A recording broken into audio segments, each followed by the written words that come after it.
You think you know your favorite hero, but do you know them on Earth 1? Welcome to the Comicstorian Full Story Supercut series, where we take a collection of old stories from the channel that relate to one another and put them all into one video to give you a better watching experience. Earth 1 is a reimagined take on the DC superheroes that we know and love. And today, I have gathered the different Earth 1 stories that we covered here at Comicstorian. We are going to be covering Earth 1 Batman, Superman, Wonder Woman, Green Lantern, and the Teen Titans. I hope you enjoy.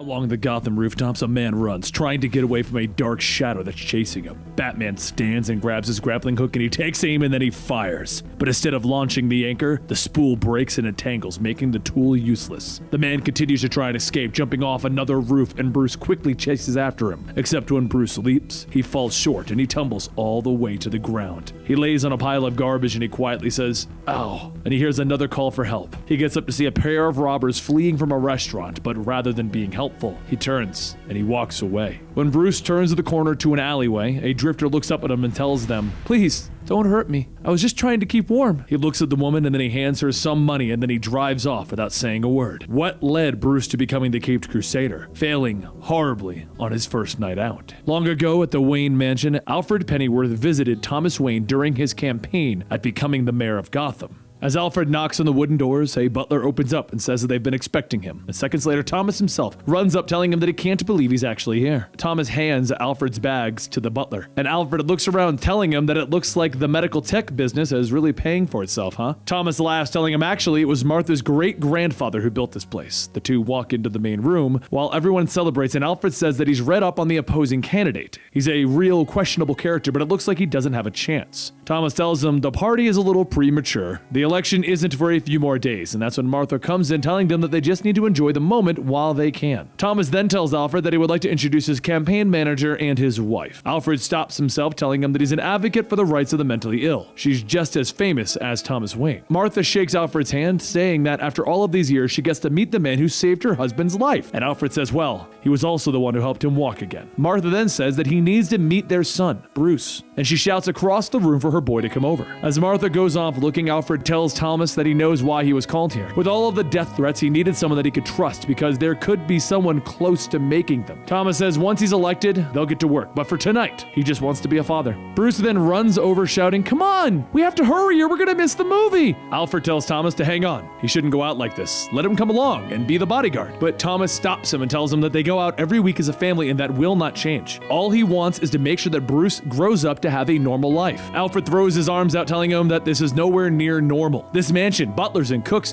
being a Wayne is not normal. Life's ugly outside of this place. Thomas looks at Alfred and he says, "I know how ugly life can be, but everything we did in the desert, I'm never gonna forget that. But I have to take my leave. My family is waiting on me right now, Alfred." A short while later, down at the theater, Bruce shouts that they're going to sit in the first row, but just as they take their seats, the lights go out. One of the ushers steps in shining his light, telling them that he's sorry, but it looks like the power to the entire theater was cut. If everyone could make their way to the front exit, please. Bruce jumps up from his chair shouting, "Come on! There's another theater a few blocks away. If we hurry, we can make it." And then he runs for the back exit. As he runs into the alley, he bumps into a hooded man who tells him to watch where he's going. Bruce stops and he turns back, telling him that he doesn't have to do anything. His parents are the richest people in Gotham. The hooded man stands there for a moment and he says, "Ah, you're the Wayne kid." A few seconds later, Thomas and Martha come out looking for their son, and the hooded man grabs Bruce and he pulls out a gun. Thomas tells the man to wait, and the man shouts that he wants his wallet and jewelry now. But before Thomas can even reach for his wallet, the man lunges, grabbing Martha's necklace, and when Thomas tries to stop him, there were two shots. The robber turns and he runs off, and all Bruce can do is stare at the lifeless bodies of his parents. Later, back at the mansion, police begin putting their reports together as Alfred tells him that he knows that there were threats made. He wants a list of suspects and he wants to help. And one of the officers says that he knows about his background with the Royal Marines and the security firm that he worked for in Seoul. But this is an investigation the police will be handling. The woman next to the officer then says that there is something else that they need to talk about, and that's the fact that the Waynes have named him the child's legal guardian in case something was to ever happen. Alfred's stunned. He stares for a moment and he says, Wait, I'm not a parent. There has to be someone else who can watch him. What happens if I say no? The woman says actually Thomas and Martha were the last of their respective families. And if he says no, Bruce will go into child services and then into foster care. Later, as the police leave, Alfred pulls up a chair to the table Bruce is sitting at. And he says that he understands what's going on, but he has to eat. Bruce looks up and he stares and he asks, "Who the hell are you?" And Alfred sighs, telling him, "I'm your new butler." Back in the current times, Bruce walks into the house, and Alfred asks, "Is this really my life now?" Bruce pulls back the mask, stating that others may have given up, but he won't. Over at the Gotham PD, Detective Jim Gordon sits at his desk when he is called into the captain's office. Jim, a man who understands what Gotham is really like, shuffles into the office asking what is it. The captain says that he would like to introduce him to his new partner, Harvey Bullock. Harvey smiles, stating that he's pretty sure that they all know who he is. Hosted Hollywood Detective all 5 seasons. Jim stares at Harvey and he tells him that he doesn't watch much TV, and Harvey tells him, "That's fine, I'll get you a copy of it on Blu-ray." As the two walk off, Jim asks who in their right mind transfers to Gotham, and Harvey throws his arm around Jim, telling him that he needed a challenge. He needed to work on one particular case, the murder of the Waynes. Back with Bruce, he stares at a suit of armor displaying a bat signia. Alfred walks in asking, "Why a bat? All because of that day that we opened up the mausoleum and they scared you? Well, the people you're hunting don't get scared."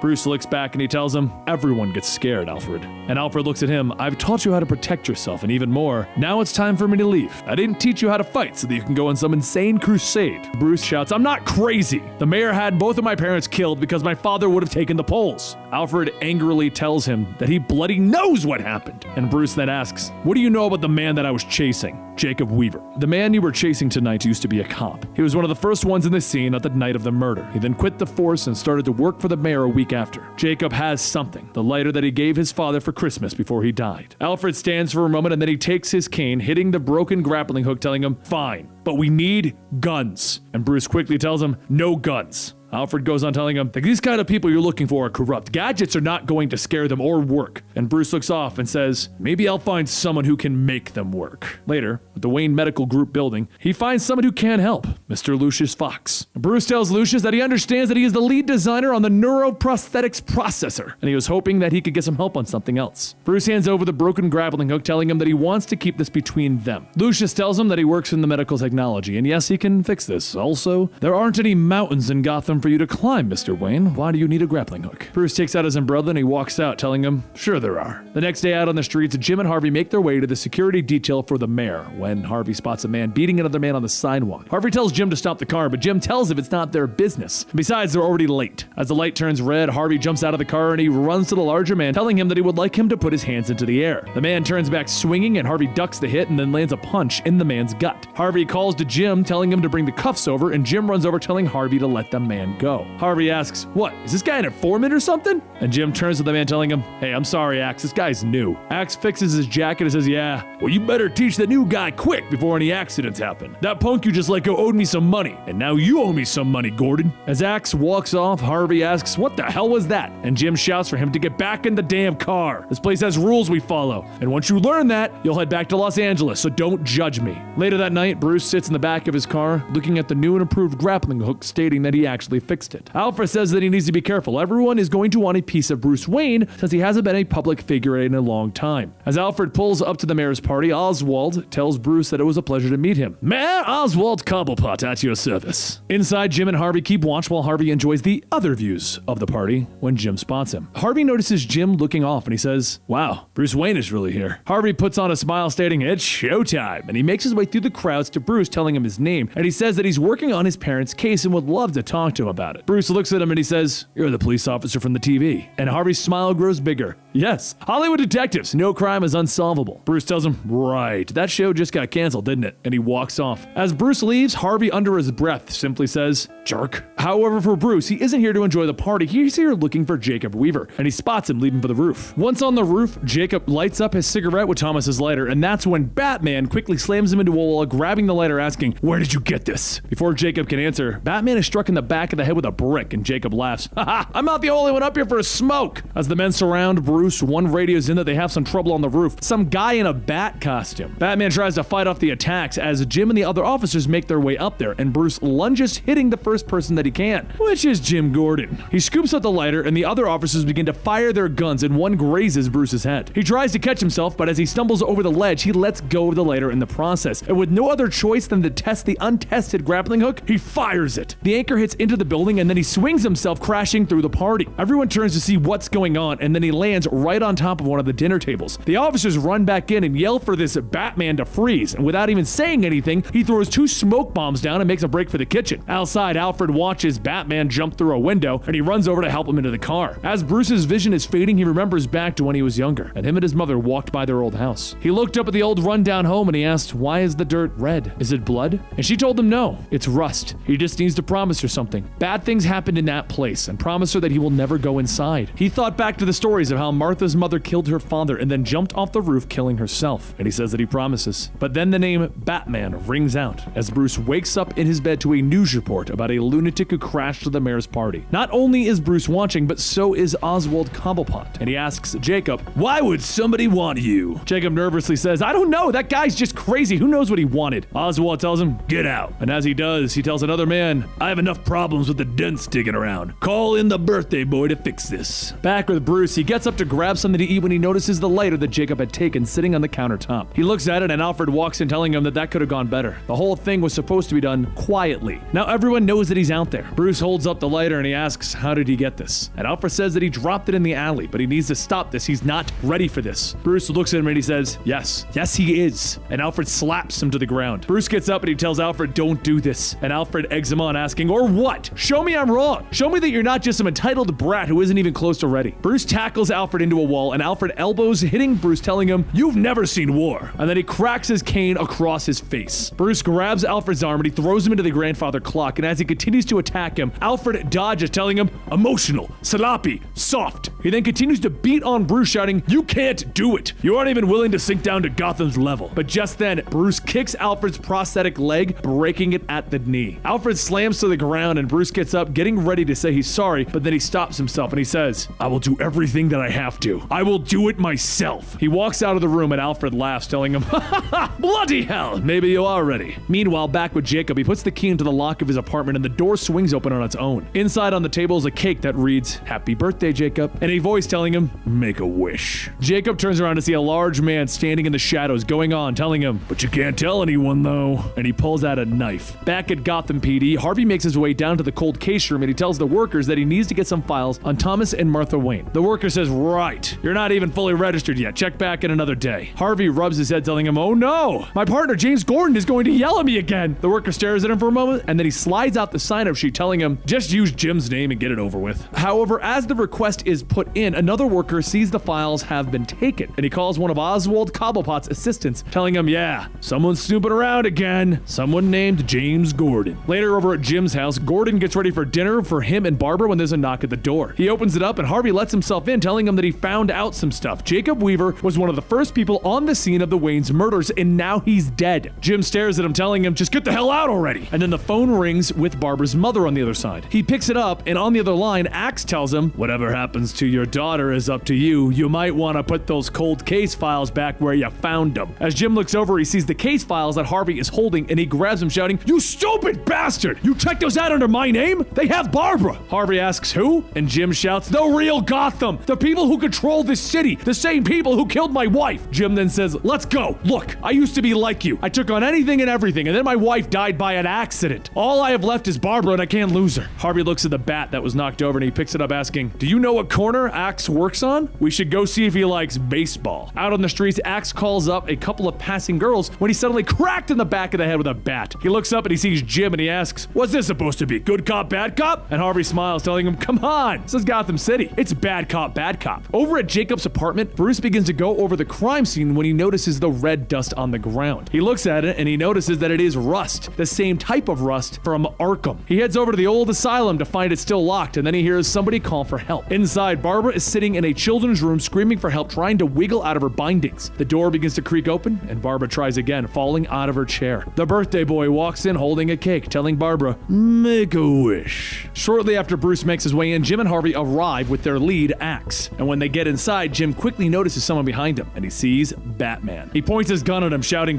"Where's my daughter?" And Batman quickly smacks the gun out of his hands. He grabs him, telling him, "I don't know anything about your daughter." And Jim fights back, telling him, "I know my daughter's here." As they go back and forth, there's a scream, "Stay away from me!" And everyone stops to listen. Back in the child's room, Barbara grabs a broken chair leg and swings it, stabbing into the birthday boy's leg, trying to get him away. Jim shouts, asking, "Where did that come from?" And Batman puts his ear to the wall. Jim asks, "What the hell are you?" And then Batman breaks through the brittle wall into the child's room. Birthday boy turns to him and swings his knife, telling him, "You weren't invited." After slamming Batman into the table, Jim runs in grabbing his daughter, and he turns back, shooting the birthday boy in the shoulder. However, with his large frame, he reaches out, grabbing Jim by the wrist, and he begins to crush it. He gets back up, jumping on birthday boy, and he shouts for everyone to run. As birthday boy tries to ram Batman into the wall, it gives way and the two fall to the lower level. Across the hallway, Harvey sees the scuffle and he shouts for Batman to get out of the way so that he can take a shot. Batman doesn't listen and he kicks the knife out of the birthday boy's hand, sticking it into the wall. He then tries punching the birthday boy, but because of his muscle, the hits are ineffective. Harvey then jumps at the birthday boy. However, he grabs Harvey and throws him into the floor, causing him to fall. As Harvey gets back up, he notices something and then he lights up his lighter and he stares at the horrible thing that is before him. Back upstairs, the struggles between Batman and the birthday boy go on. Batman uses his cape to strangle and knock the birthday boy out, and Batman makes his way down to help Harvey out of the hole. As the two get up, Harvey winces and says that there were so many bodies. "What did I just see down there?" Batman looks down and he tells him, "Evil. Real evil." Later, over at Oswald's office, one of his men shouts that they have a problem, but doesn't say anything further. Oswald shouts for him to answer him, "Tell him what's going on." And the man is thrown into Oswald's office. He stares at Batman, asking, "Who are you supposed to be?" And Batman grits his teeth, telling him, "I am vengeance." Oswald starts to laugh. "Isn't that a bit dramatic?" And Batman responds by punching him in the face. He then grabs him, telling him, "You've spent years getting fat and rich off of the people of Gotham. Things should have been different." And then he tosses Oswald over his desk. He grabs his umbrella, telling Batman to stay back, and Batman asks, "And what are you gonna do with that?" Then Batman feels a sharp pain, and Oswald takes the needle tip and stabs it into him. As he falls to his knees, he then asks, "Did you come here to kill me? You shouldn't have made so much noise, so who are you underneath that mask?" Batman's mask is pulled back and he shouts, "Bruce Wayne?" Through the blood dripping from Bruce's lips, he says, "You had my parents killed. You took them from me." Oswald grips his umbrella, telling him, "It all makes sense now. Somehow you found out that Jacob cut the power to the theater, but instead of going up front, they went out back." He then stabs back down into Bruce's shoulder, telling him, "I worked hard to make that plan work, and then someone else came by and shot them for me." He then holds the tip of the umbrella to Bruce's neck, telling him, "There are two types of people in this city, predators and prey." And just before the final blow can be delivered, a voice then says, "There's also a third, survivors." In the doorway, Alfred stands holding a shotgun, and Oswald tells him, "You move, I'll shoot." So Alfred pulls the trigger. The force of the shotgun knocks Oswald out the window and he lands in the street. Later, the news reports that Mayor Oswald Cobblepot's death comes as no surprise with his illegal and corrupt activities. Ray Salinger, better known as the birthday boy serial killer, has been arrested, and people believe that the man known as Batman is behind all of this. Lucius watches on the news while he finishes his work on some new batarangs, and the TV goes on stating, "Jessica Dent has just been sworn in as the city's new mayor." Over at the station, the cops watch when suddenly Axe is thrown into the room in handcuffs. The cops look at Axe's beaten body and they ask what happened, and Jim says, "He walked in front of my car." Another officer says that they can't arrest him, and Jim asks, "Why not? Who else can't we arrest? Who else is gonna let the city be owned by this criminal scum?" He turns and he storms out, telling them, "I won't. Not anymore. And someone wash out my trunk." Out on the streets, Harvey shuffles through, still having images of all of the bodies that he witnessed, wrecking his mind. He walks into a store and the man behind the counter asks, "What can he get him?" He stares up at a giant wall of liquor and he says, "Whatever's the strongest." Back at the Wayne mansion, Bruce looks up at a portrait of his parents, and Alfred says that it was just the wrong alley at the wrong time. There is no conspiracy. So it's time to put the costume away. Stop this. Bruce closes his eyes and he tells him, "I can't. I can never stop. Now I will always be alone." Alfred places his hand on Bruce's shoulder and then he hugs him, telling him, "You've never been alone." And with that, Bruce set out to stop the crimes of Gotham City, always remembering what Alfred said, that he doesn't need to be a better Batman, he needs to build a legend. Elsewhere though, a man looks at the newspaper clippings asking, "Who is Batman?" He scratches his head, stating, "Yes, what a riddle this is."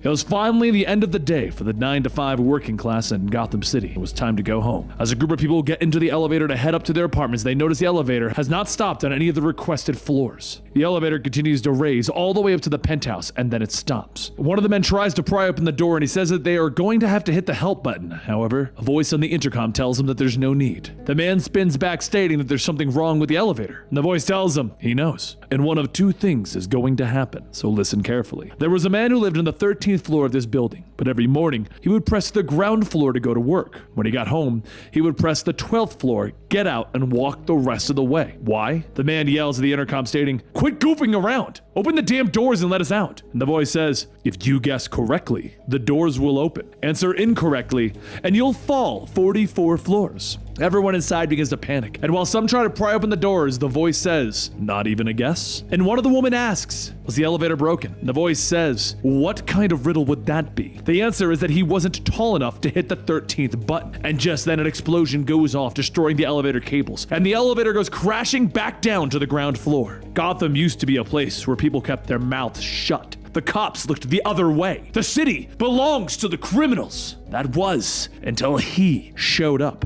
Because rumor has it that if you were to say Batman's name out loud, he would show up. People thought it was something like a horror movie, except the Batman is real. And Bruce punches into a thug, with Alfred radioing in that there are still more on the roof. More men appear, reaching for their guns, and as soon as the triggers are pulled, Batman quickly throws out his cape to hide behind it. The bullets pass through the fabric, and when the time is right, he strikes. One by one, the men fall, but during the scuffle, one of the men is kicked back, tripping over the roof's edge. As he begins to fall, he's yanked back up, and he's knocked out, and Alfred asks, "What are you doing? You could have let him fall. That would have been one less drug pusher in Gotham." And Batman tells him, "No one dies." He runs to try and catch up with the men who ran, and he looks down into the street and he sees them speeding away. He hops down, jumping into his car to chase after them. But as he steps on the gas pedal, he loses control and bounces into a fire hydrant and then into a van. Alfred shouts, asking if he's alright, and he pulls down the mask, stating, "Gonna need a better car." Later at the local bar, Harvey Bullock, the Hollywood detective, sits drinking, still trying to process everything that he's been through with the recent birthday boy killer. He slams his shot glass down and he begins to reach for the bottle when a hand grabs his wrist, and Jim Gordon tells him, "That's enough." Harvey pulls his arm back, telling him, "I'll tell you when I've had enough," and he starts to pour another shot. Before Harvey can drink, Jim pushes his hand down, telling him, "It's time to go home." And Harvey snaps back, telling him, "Not until I take care of this." Jim asks him, "What, the bottle?" And Harvey tells him, "No, him,"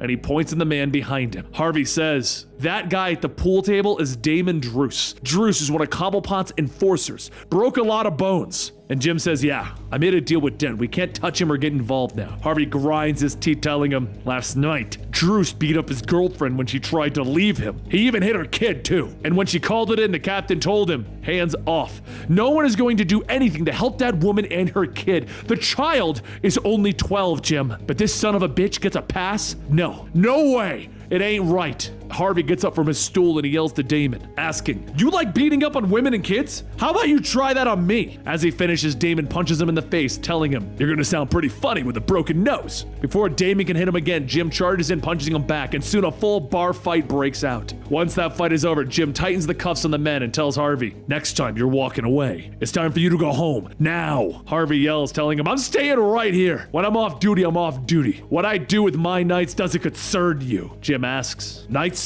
And then he grabs Harvey, throwing him outside, and the glaring sun beats down on Harvey. Jim looks at him, telling him, "It's 10 of the goddamn morning. You've been on duty for 3 hours." While Jim starts to help Harvey up, they get a call from dispatch telling them that the captain just called. There are bodies over at Gotham Towers, and they're going to need to get over there. Over at Wayne Manor, there's a ring on the door, and Alfred opens it, stating, "Blimey, if it isn't the mayor himself." Alfred closes the door and he looks back at Bruce, who's still getting changed from his night out on patrol, and he says, "We've got a visitor." While Bruce gets fully dressed, Alfred lets Jessica Dent in. But before Bruce even has a chance to understand what's going on, she tells him that it's nice to see him again. The two walk inside, and she goes on stating that they haven't seen each other since, what, graduation? And Bruce corrects her, stating, "Actually, it was your father's retirement party." She asks him if he was there, and Bruce says, "Briefly, your brothers saw me out before I could even say hi. Harvey never really did like me, and you together." Bruce then asks, why is it the DA's office is cutting deals with every criminal that comes in? Jessica tells him that the criminals destroying Gotham aren't only on the streets,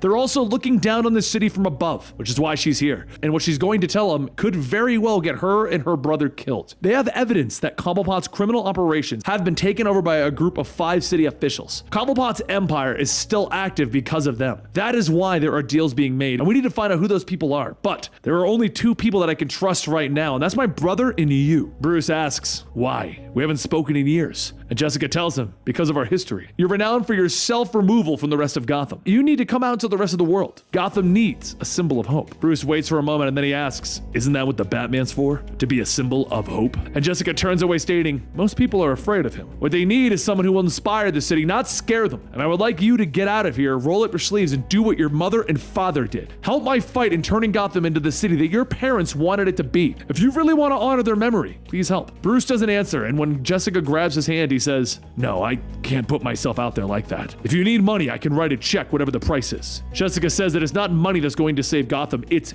people. His parents were going to save Gotham, and now someone else has to do it. As Jessica leaves Bruce in the courtyard, Alfred waits on the inside, worried about him. As Bruce comes in, Alfred steps down, telling him, you're a stronger bloke than me. Girl asks for help and you turn her away. Back with Jim, he arrives in the scene of where the elevator crashed and he notices that only one member of the forensics team is there processing the scene. When Jim asks where everyone else is, the CSI tells him it's because they're waist deep in crap. Literally, they're working in sewers because of that creature that they call Killer Croc. Some homeless guy was trying to find a place to sleep down in the pipes and nearly got his entrails eaten. Real nasty stuff. Just then the CSI gets up stating, I gotta move the van, double parked, I'll be back in a few. As the man leaves, Batman steps out of the shadows and Jim tells him, be careful, you're already stepping on evidence. Batman pulls his boot back from the piece of paper and he says, I thought this was just an accident. And Jim asks, you're not a very good detective, are you? Your job is just beating up people. How's that going to solve anything? Batman asks him, how's Barbara? And Jim tells him, far away from Gotham, studying computer science. And now that I've said it, I'm going to assume you want a favor for helping her. Batman tells him, I have some information. Word is that there are 5 people who have taken over Cobblepot's criminal network. They have yet to be identified, but they work for the city. What I need is someone to help me find out exactly who those people are. Jim bends down, grabbing a black light, telling him, that is one hell of a question. And as the black light turns on, it reveals a giant question mark on one of the elevator doors. Jim tells him, and this was not an accident. Batman then begins to ask, could you look into the 5 officials? And Jim says that he would like to help, but he's gonna need more to go on. There isn't a shortage of corrupt officials in this city. Batman begins to leave through the window and he tells Jim, I'll see what else I can find out, but thanks. A little while later, after returning to the station to report on the question mark, 2 officers see Jim and tell him that the captain wants to see both him and Harvey. As the 2 walk into the captain's office, Harvey Dent shouts, asking, are these the 2 idiots that you're waiting for? Harvey, still intoxicated, quietly says, crap. The captain says that this is District Attorney Harvey Dent, and Dent walks over to him shouting, these 2 knowingly assaulted an informant this morning. There was a direct order to stay the hell away from Damon Druce. And Bullock leans back, telling him, I don't recall that conversation. Dent then yells, and he smells like he wouldn't recall much of it anyway. The captain asks if there's something he would like to share, and after a few moments of silence, Bullock steps forward stating that he does have something to say. But Jim cuts him off, telling him that he'll handle this. They were keeping tabs on Druce when a fight broke out over a pool game. They spilled their drinks all over them, but before they could change, they had to hit the towers. The captain says that it sounds like an unfortunate case of an unavoidable circumstance, Mr. District Attorney. Dent leans in, telling him, if either of them so much as glance at another one of my informants, I will have their badges. I know a bad cop when I see 1 or 2. But while the 2 detectives handle their business at the PD somewhere else, Bruce is sitting in an elevator with Alfred fixing his tie. Alfred says that he needs to stop fidgeting, and Bruce lets go, straightening his suit, telling him that this isn't a social call. I'm only here for more information on these officials. Then we can go to Detective Gordon. Alfred cuts him off, telling him enough with him. I wouldn't trust any cop in Gotham. Keep this up and one day, they'll come after you too. And when that happens, just like now, I'm not going down without a fight, so be careful getting Jessica too involved. The elevator door dings and Bruce heads inside to Jessica's office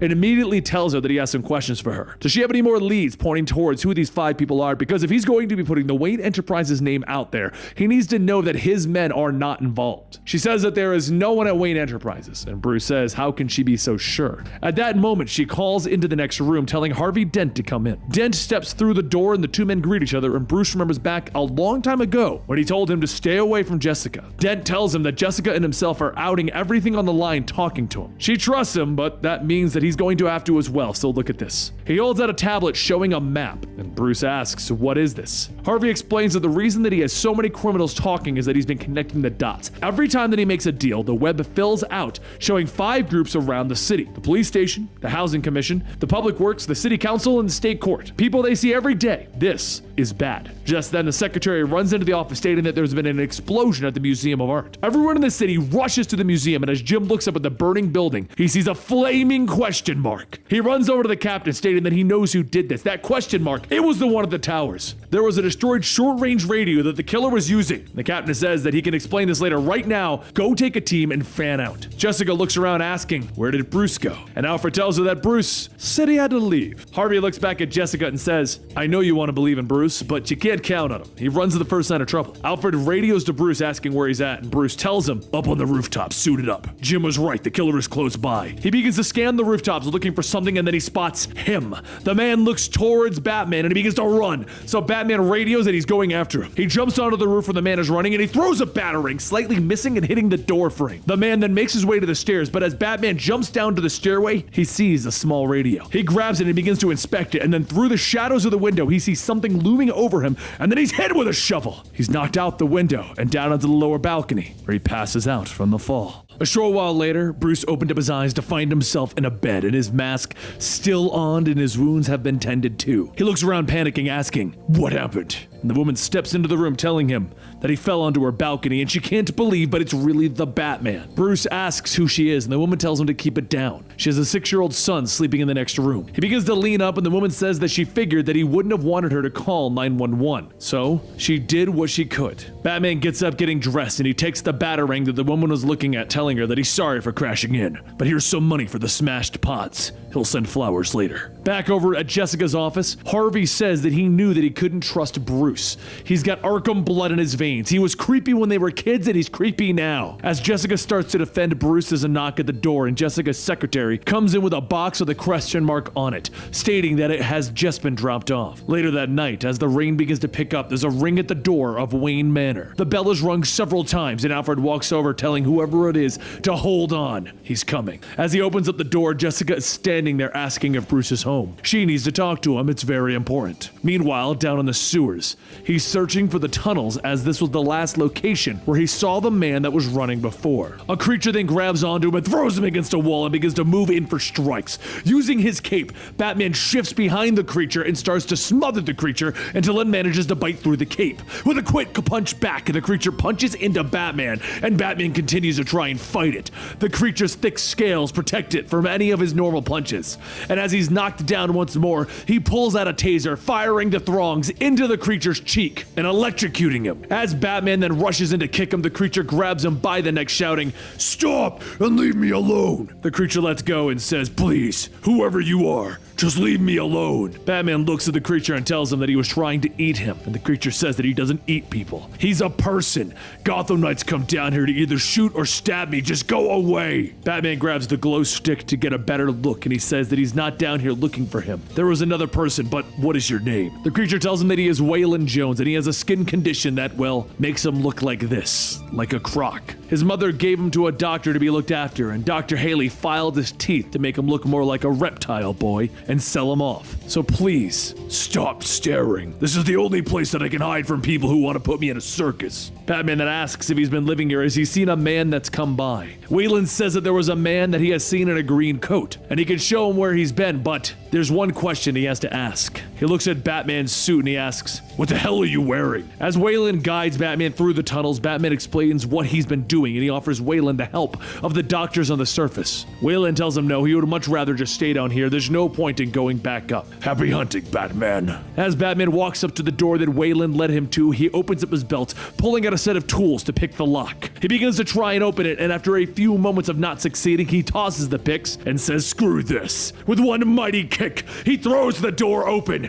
and he sees a wall of newspaper clippings, all featuring him. Across the desk are several monitors, all with question marks on the wallpapers. Batman reaches down to access the computer, and a voice asks, "Is that you, Batman?" Batman looks up from the monitor requesting a password, and he asks, "Who are you?" The voice says, "That's a difficult question, isn't it? Who I am is a matter of perspective. To one, I could be a friend. To the other, an enemy. However, Who I am is an unanswerable question, so we should just move along. Batman tells him, don't tell me who you are, just tell me why you're doing this. The voice says, that is a good question. There could be many answers as to why I'm doing this. Could be good, could be bad. But it all leads to one specific question. Was it a wasted life or meaningful? Is there anything after death? That is the ultimate riddle. Perhaps you should call me the Riddler. Batman glances around and he asks, you're still here, aren't you? However, just as it's asked, the explosion goes off, throwing Batman against a wall.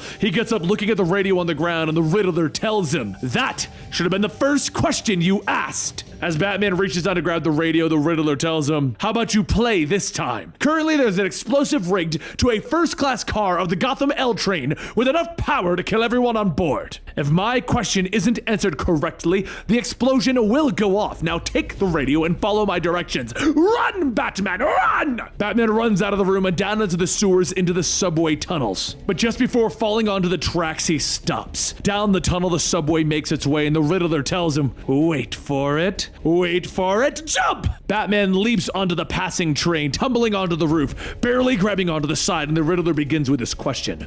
I am a part of the bat that's not in the sky.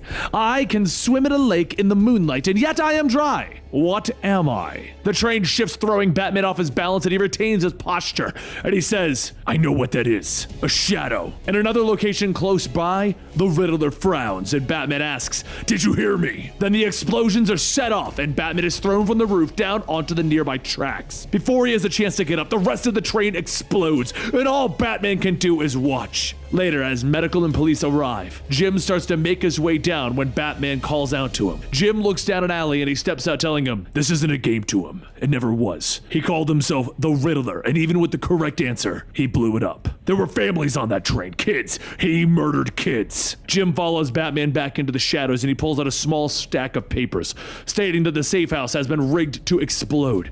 Everything was burning except for these. Jim looks through them, and Batman says they had 4 words on them. Crane, Drake, Pierce, Black. I would assume that those are names. What if these mass killings aren't what they look like? 5 people took control of Cobblepot's empire. Jim asks, what is he trying to say? And Batman says, the Riddler didn't care that I answered the question. These acts don't seem random. Perhaps the Riddler is all an act to cover up the real murders. He's killing many to hide one. So cross-reference the list of victims with the names on that map. I bet these names are going to match. Batman turns to leave, and he tosses Jim a small device, telling him, when you find out, call me on that. Jim looks at it, asking, what is it? A cell phone with 1 button? And Batman tells him, it's a bat signal. Once he grapples out of there, Jim looks closer at the device, and he says, Christ, he actually put a bat on it. Back in Wayne Manor, Jessica begins pulling out the contents of a box, stating that she can't trust anyone right now. That's why she wanted to show Bruce this. As Alfred takes the note, he reads, I'll stop asking questions if you arrest him. And Alfred asks, who? Jessica pulls out a box and pulls out a small Batman doll. And Alfred asks, why are you coming here with this? Just then, Jessica's phone rings from her brother, and she picks it up and tells him to slow down. After a few moments, she says, oh God, there was another explosion. Tell Bruce I'll be back. As she runs out, Bruce weakly calls out to Alfred, pushing the false bookcase. After Alfred is done patching him up, he gets up and feels his phone vibrate. When he answers it, Jim tells him, I've matched the names. There's something else though. I have a way to find the Riddler. Later, back in Jessica's office, the Batman doll is thrown onto the table, and Bruce then asks, how long have you known? She sighs, stating since the moment that he said that he thought the bat was a symbol of hope for the city. Only he would think that. He begins to state that he made a vow to his parents' grave to take down the killer, and Jessica says that she thought he needed a focus on his life. But she never would have thought that, does the person behind these attacks know who you are? Is that why they're trying to force me to arrest the Batman? Bruce tells her no. The Riddler is all about distractions. I've been working with Detective James Gordon. He's a man you can trust. The two then begin to search through the records of the people who died in the accidents, and they notice one thing between the 3 of them. Each had an offshore account that had been drained the day before their death, all to a company named Answers Inc., and its owner, Bruce Wayne. At that same moment, there's a knock on the door at Wayne Manor, and Jim holds up papers telling Alfred that he has a warrant to search the premises. Jim lets him in, and Alfred asks, So you're Gordon. And he hits him with a cane. After a bit of fighting, Alfred is tased, but back at the office, Bruce feels his hair grabbed from behind. He's spun around and sucker punched, and Harvey tells him, "You stay the hell away from my sister." Later at the Gotham PD, Alfred sits in a cell and Bruce asks what happened to him. Alfred looks over at his black eye and he asks, "What the hell happened to you?" Bruce tells him that he was at Jessica's office going over the case and well, he was still out because he didn't hit Harvey back. Alfred says Gordon came by the manor, must have figured it all out. "I knew he couldn't have been trusted, Bruce." Bruce stops him, telling him it's not because of Batman, it's because the Riddler left a trail from the accounts of the victims that led back to Bruce Wayne. Alfred then says the case with the new suit from Lucius came, but the police have it here. Just then Harvey begins charging towards Bruce Wayne, yelling, "I still got some questions for you." But before he could take another step, the lights go out and suddenly a voice calls over the radio and the Riddler says, "That's all thanks to you. Allow me to welcome all of the important people here and ask a riddle. If you answer it correctly, the power comes back on and I go back to my game of solitaire. But if you get it wrong, the entire building will turn to rubble with you in it. But before I ask my question, there's something else I'd like to do." As a clank that rings out and Alfred looks at the cell doors swing open. All of the locked up criminals push open their cell doors and Maroni shouts, "He wants Harvey Dent." As a fight breaks out between the cops and the criminals, Alfred joins in to help, and one of the criminals grabs a knocked out officer's gun. He points it at Alfred and then there's a sudden loud thud and Bruce pushes through wielding a fire extinguisher. While the fighting goes on, the Riddler asks, "There's a criminal in a cell wanting to leave. There are no windows or cracks in the walls. He has no tools and the door to his cell is 5 inches thick. How did he escape?" Harvey pulls Jessica to get out of there and she pulls back, telling him that she can't. Bruce and Alfred are inside. Harvey then pulls harder towards the door, telling her that they will help once she's safe. And that's when he feels a slight prick and sees blood coming out of his stomach. A criminal laughs as he holds up a bloody knife. "I'm cutting a deal, Dent." Literally. Bruce punches a man shouting, "The door wasn't locked." "But that doesn't matter. You're going to blow up this place anyway." One of the men then shouts, "Maroni has Dent." As everyone turns, they see Maroni holding Harvey up with one hand, holding a Molotov in the other. And as Harvey looks over at Jessica, Maroni slams the bottle against Harvey's face, burning the right side of his head. Before Jessica can reach out, Bruce runs over, covering Harvey, smothering the fire. Jessica yells to Harvey, and as she holds his head up, he whispers, "Don't let me die." Jessica holds Harvey's face closer,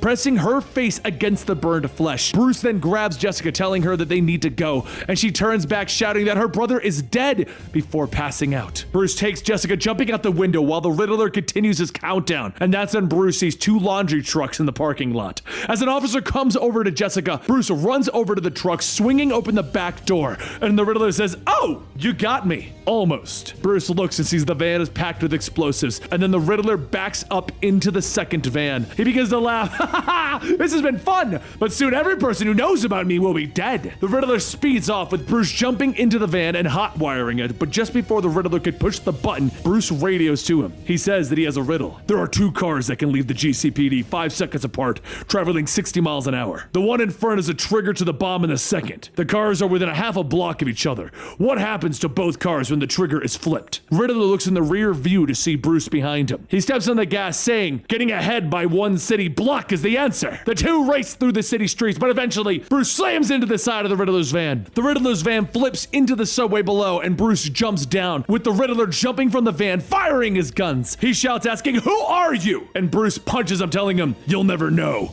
It's over." He grabs the switch, telling him, "No, let us answer the ultimate riddle together. Is there anything after death?" Before he presses down, though, Waylon appears, slashing at the Riddler's back. The Riddler falls to his knees and he spins back, shooting Waylon, shouting, "We'll all die now." Batman throws a batarang into Riddler's wrist, freeing the switch, and then he runs in, punching him. And later, as the police arrive, Bruce goes to the hospital to see Jessica. As he sits there, he hears her begin to say something. Excited, he gets up from his chair and she says, "Wayne, stay the hell away from my sister." Bruce pauses, and then Jessica looks over, asking Bruce, where is her brother? She reaches out and Bruce grabs her hand, telling her that he's sorry, but before she could hear him, she passes back out. Over at the station, Jim steps out of the commissioner's office and Harvey Bullock asks, "What's the word? Did he get a gold star?" Jim takes off his glasses, stating that he's been promoted to captain. And back at the hospital, Bruce leaves to allow Jessica to rest, and then gets a call from Alfred. Alfred asks, what is he supposed to do with this? What does this thing eat? Waylon, bandaged up from the gunshot wound, says that he eats food, old man. man. Bruce walks out stating that the city has a new chance, and so do they. And Alfred then says that he also did the thing that he asked. He sent flowers to that apartment, and it turns out that the owner was out of town when he crashed in, and he's a man. So don't let yourself thinking that Gotham's cured of anything just yet. He may have worked out who he was, but in Gotham, you never know who anyone else really is. Off in another apartment, the woman who treated Bruce plays with a cat on her bed while holding a batarang.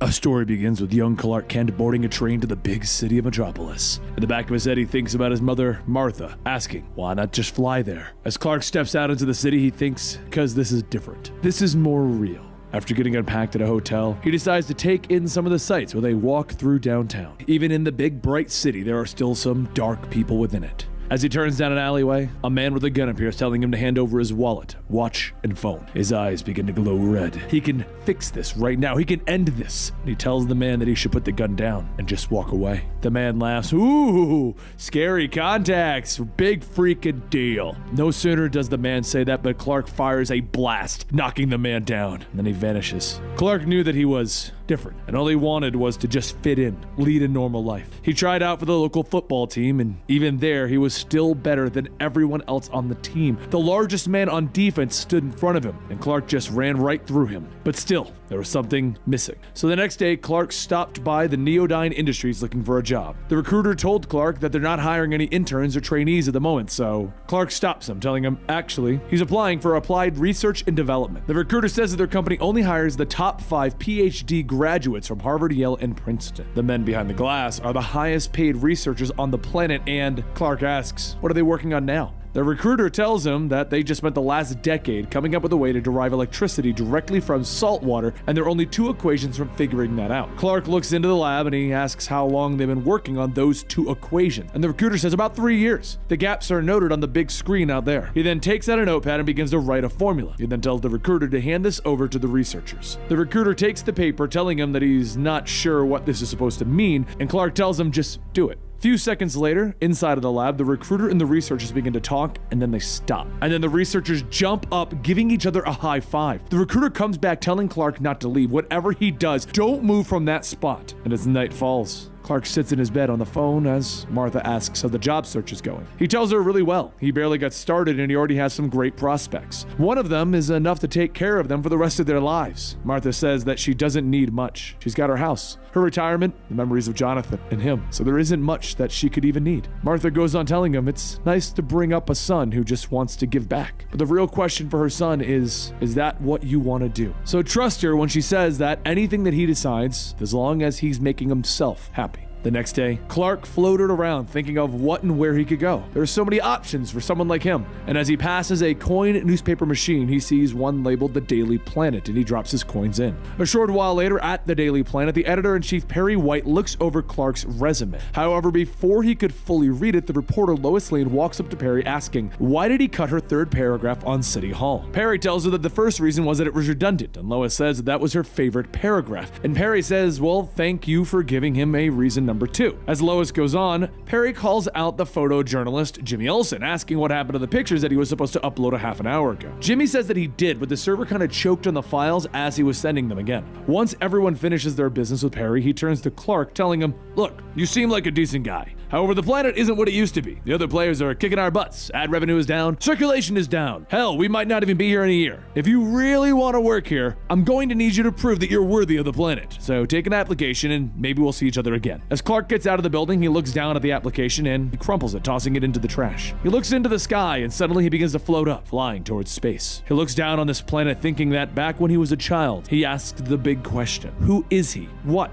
is he? His father Jonathan says, God's honest truth, we don't know. We wanted to hold off until you were older to tell you what we knew. But with the way things were developing, we couldn't wait any longer. Clark looks at him and tells him, show me. And Martha brings out a small metal object. She tells the story of how they found him. There was a loud sonic boom, and something came crashing down to the earth. His father and her ran over to the crash site and they found him there. And they grabbed onto him before whatever it was could explode. Afterwards, there was nothing on the news about the crash. Just some black helicopters circling the area. But before they were even back home, they noticed that there was something special about about him. Martha pulls back the cloth covering the box to show Clark the piece of the meteor, and Jonathan tells him that they had someone look into some of the shavings of it and they discovered that it wasn't from Earth. You aren't from Earth, son. Back in the current times, Clark flies back to Earth to visit his father's grave, and he tells him, I'm sorry for coming by so late. I wanted to tell you that I can't do it. I know it's something that you and Mom wanted, but I just can't do it. If I expose myself to the world, I will always be on the run, but there are still a lot of things that I can do to help people, openly or otherwise. I can find cures,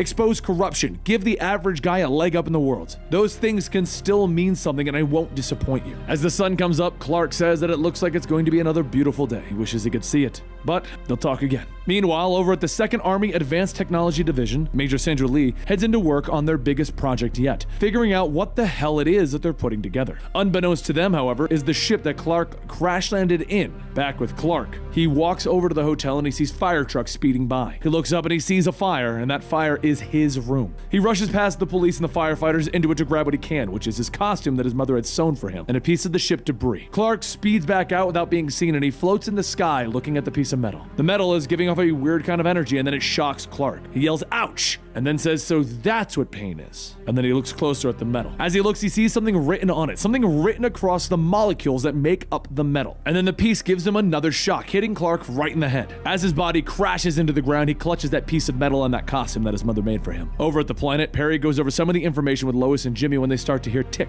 tick. And the three look out the window, and Perry says, Mother of God. Before him are a swarm of alien ships hovering over the city. The alien invaders begin to fire on the US military, and the first person to run outside is Jimmy to take pictures. However, this invasion is not just happening in the US, but it's also happening in Rome, Hong Kong, and other major parts of the world. Over with Clark, the part of the ship that he was holding begins to play back some things, and he can see and hear things. Two people discussing something about him, and then they're gone in a fiery blaze. He leans up, grabbing his head in pain, asking, what the, was that me? But before he can answer his own question, he looks up to see the alien ships and he jumps into action. Back in the city, the aliens start to land, and they walk out in mechanized suits, and they continue to destroy everything in their path. And suddenly a screen appears over those suits, and a man's face appears, announcing that they would have made contact sooner, but it took almost 10 minutes to fully analyze your language. Really, this world would do better if you would all learn one language, but it matters not now. My name is Tyrell, and I come from a planet that you've never heard of. I'm here to kill your world, should that become necessary. We've spent the last 20 years looking for someone. If he is hiding, then we shall continue to attack until he is provoked enough to reveal himself. If it turns out that he is not here, we will leave your world and try somewhere else, but only after several million of you are dead. Clark stands on top of a building watching these events unfold, and he looks at his costume, and he flies off. He rockets down through the mechanized suits, and then he goes into Neodyne Labs to hand over a piece of what he had taken from the suits. He tells the recruiter that he has something for them to analyze to see if they can stop this. The recruiter says that he's sorry, but that's not his department. His insurance doesn't even cover alien invasions, so he's just gonna find the deepest hole and ride this out. The recruiter then goes back to talking on the phone and leaves the rest of the staff, not even attempting to look for a solution. Back in the streets, Jimmy continues taking pictures of one of the suits as it stops before him. Tyrell asks, why are you not running like the rest of the humans? And Jimmy tells him, I'm a news photographer. We don't run away. And Tyrell tells him,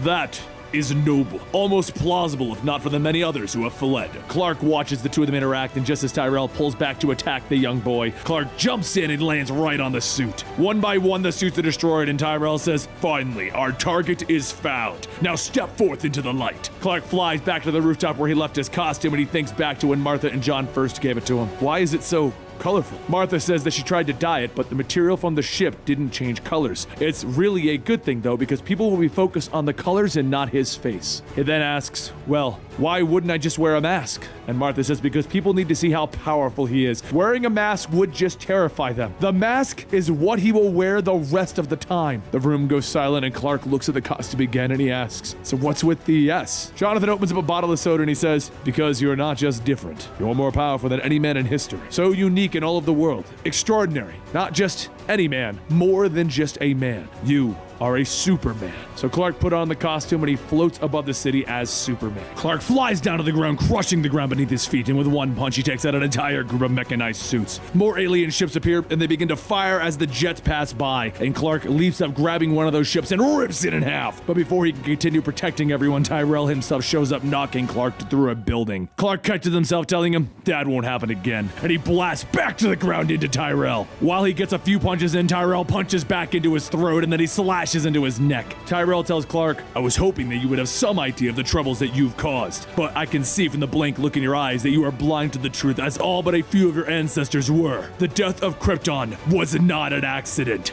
It was an assassination. My people shared the same star as Krypton, but while Krypton was the 4th planet from the sun, ours was the 5th. Though the 2 planets evolved in a similar path, my planet was much harder as our resources were far fewer. Every 20 years, when our planets became close enough for space travel, there was a war. All of the things that Krypton had that they didn't. Things that they had that Krypton did not. This went on until someone appeared before them and came to them with a proposition. With his cooperation, he will provide the means to destroy Krypton. Probes that will penetrate the planet's surface and create an energy field, locking in the heat from the planet's core. The heat will build up, and before they realize what is happening, it'll be too late for them. Thus, your planet was destroyed. However, there was one ship that managed to escape, and we have searched for you ever since. As Tyrell goes on with his story, Clark stops him and he says, growing up, I loved to read adventure stories, but I always cringed when the bad guy stopped to tell the good guy his plans. Never made much sense to me. Tyrell tells him, of course it wouldn't make much sense. That is, if perhaps the rules of good and bad were reversed. You see, right now, all I'm doing is trying to keep your heightened senses so focused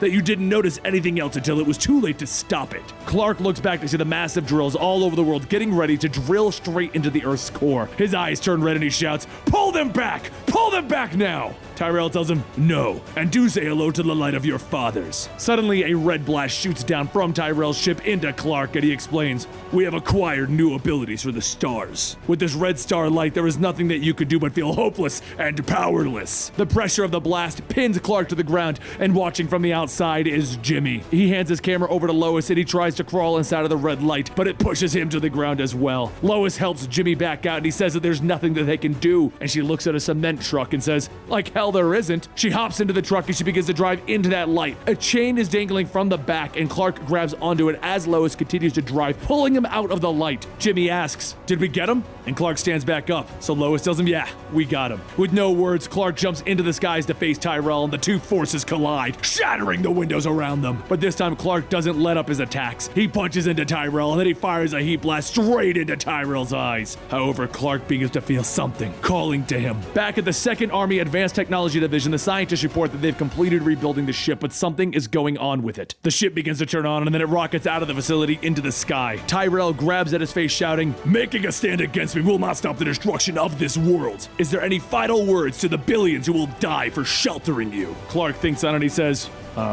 duck? Tyrell asks him, what? And then Clark's old ship smacks right into Tyrell. As it comes back around, Clark looks at it and he says that he's seen this before. He gets into the ship and he flies it straight into Tyrell's ship. Tyrell screams, no! And he flies into the ship only to see Clark around, destroying it from the inside. The computers announce that the fusion reactor has been breached, and Tyrell shouts that with the red starlight, both of our powers will be neutralized. We'll both be killed in the ship's explosions. And Clark cracks his knuckles and says, then we stay here. And he punches into Tyrell. Clark beats down on him and some of the ship's parts fall and collapse right on top of him. Through his bloody mouth, he shouts, you have won nothing. Others like me will come and finish this. And Clark tells him, maybe so, and maybe they will come, but not today. And he flies off. Tyrell begins to laugh. You still don't know. You don't know about the... But before he can finish his words, the ship explodes. Clark thinks back to what Martha has told him, that there will be a time when he doesn't have to hide himself. He will be able to live his life and show the world what he can do, and then he can fly. He hurries back to the ground as the emergency crews begin to help everyone. And when there's a yell from behind, the recruiter from Neodyne runs up to him telling him, look, I wanted to come and find you and offer you a job. You know, we can make boatloads of money here. Clark asks, how can I even think about that when all of this just happened? And the recruiter says, yeah, it's a real shame, but they're okay. The company's okay. No point in looking back, right? Clark turns back to the recruiter and he tells him, sorry, not my department. With the city slowly returning to normal, Clark gets out to get himself some new clothes and his new mask. Later at the Daily Planet, Lois and Jimmy go over what they got from the invasion, and they see that they were the only news outlet that got pictures of Clark that were clear. Perry asks, what are they supposed to call this guy? And then Clark's voice in the background says, Superman, because that's the name his parents gave him. Perry looks at Clark walking into the office and he asks, how would you know? And Clark tells him, I got it all in this interview that I just had with him an hour ago. Within seconds, Perry clears a desk for Clark and tells him, get to it and write. Clark sits at his new desk smiling, and Lois asks, why here? You could have gone to any place with that. And Clark tells him, well, when I was out there with everyone, I saw the two of you, and you didn't back down. You didn't walk away. As if you were saying to the world, stay and die for the truth. Lois says, well, that at least proves you were out there. There's no way that you would have heard me say that, but I never saw you out there. She shrugs it off, telling him, oh well, so long as you're telling the truth, you'll fit right in. Jimmy pats him on the shoulder, telling him, welcome to the asylum. As the news stations report on this new super guy, the world seems to have mixed feelings about the new hero. Some are happy, some are scared, but overall they're pretty positive. Meanwhile in the Arctic, two researchers complain that maybe coming here for research wasn't such a good idea. While they talk, something shoots down and one of the researchers asks if that was just a sound or something else. The other tells him, nah, must have been the wind. Nothing ever happens up here. And inside the hole that was just made, Clark takes his ship to hide underground, and he says that he can sense intelligence coming out of it. There's a sentience to it. So teach him. Tell him who he was. Where did he come from? What is he supposed to do? The ship tells him that his task is to survive, use his powers well and wisely, and avenge the murder of his homeworld. Back at the Daily Planet, Jimmy sits on the rooftop with Lois asking, what is he doing? And Jimmy tells her, I'm waiting. For him to arrive. Lois tells him, it could be decades before we can wrap our arms around this. And Jimmy stops her, shouting, there! I've got my shot! And that's when he snaps a picture, and we can see Superman flying back through the town.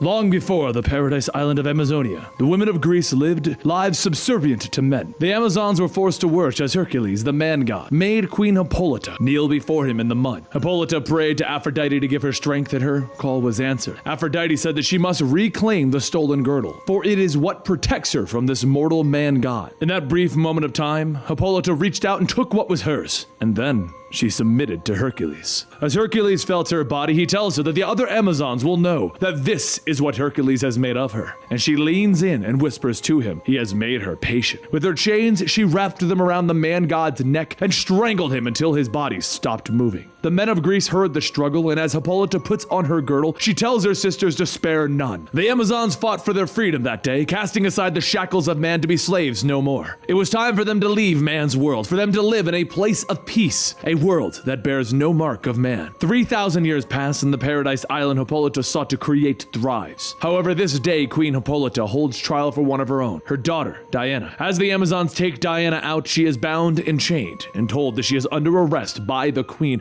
her own mother. Diana tells them that she understands what she did, it was her decision to make. Later, as she stands in the trial arena, accused of breaking ancient vows and laws, the fates will bear witness to her defense. Two Amazons come out and they begin to wrap Diana in the lasso, and Hippolyta tells her that she is now bound by truth's lasso, and henceforth she may tell no lie. Let the trial commence. Diana looks at the rope and says, why would she lie? Whoever taught her to lie. As she recalls, it all began on the night before the Huntress Moon, at the festival. Dindra the deer had hurt herself in the cliffs, and she required Althea's purple ray and its omni-healing frequency to mend the deer's wounds. As she left, Althea asked if she will be at the games this year, for they all knew that Diana was forbidden to participate. Her royal strength and endurance would give her an unfair advantage over the women of Amazonia, so she'll sit back and play her usual role. Later, as the queen watched the scenes from man's world, in her mirror, she saw all of the destruction and the violence that raged on. It was through her magic sphere that she could see the rest of the world and the horrors that came with it. Their masculinity is but a sad and broken aberration of nature, always yearning for what they cannot be or own. Diana had often wondered what it was that her mother had seen in those brief moments in the mirror, the strange language that she had heard. But Hippolyta would tell her that she would learn of it one day. Hippolyta then went on to reminisce on the day that she brought her dream to life, made out of only clay and the magic of a god, the day that she had her daughter. Diana tells her yes, she was a clay figurine brought to life, and that is all she will ever be, dirt that imagines it's alive. Hippolyta says that it is simply not true. She is her wonder child, a gift from the gods. And Diana wonders, asking, for what purpose? To be the eternal, unchanging princess of this fantasy island? Hippolyta tells her that they have spoken on such matters many times, and if she needs counseling, it is available. Diana shouts that isn't what she needs. What she needs is to be in the games. And while the two have the same argument they often have,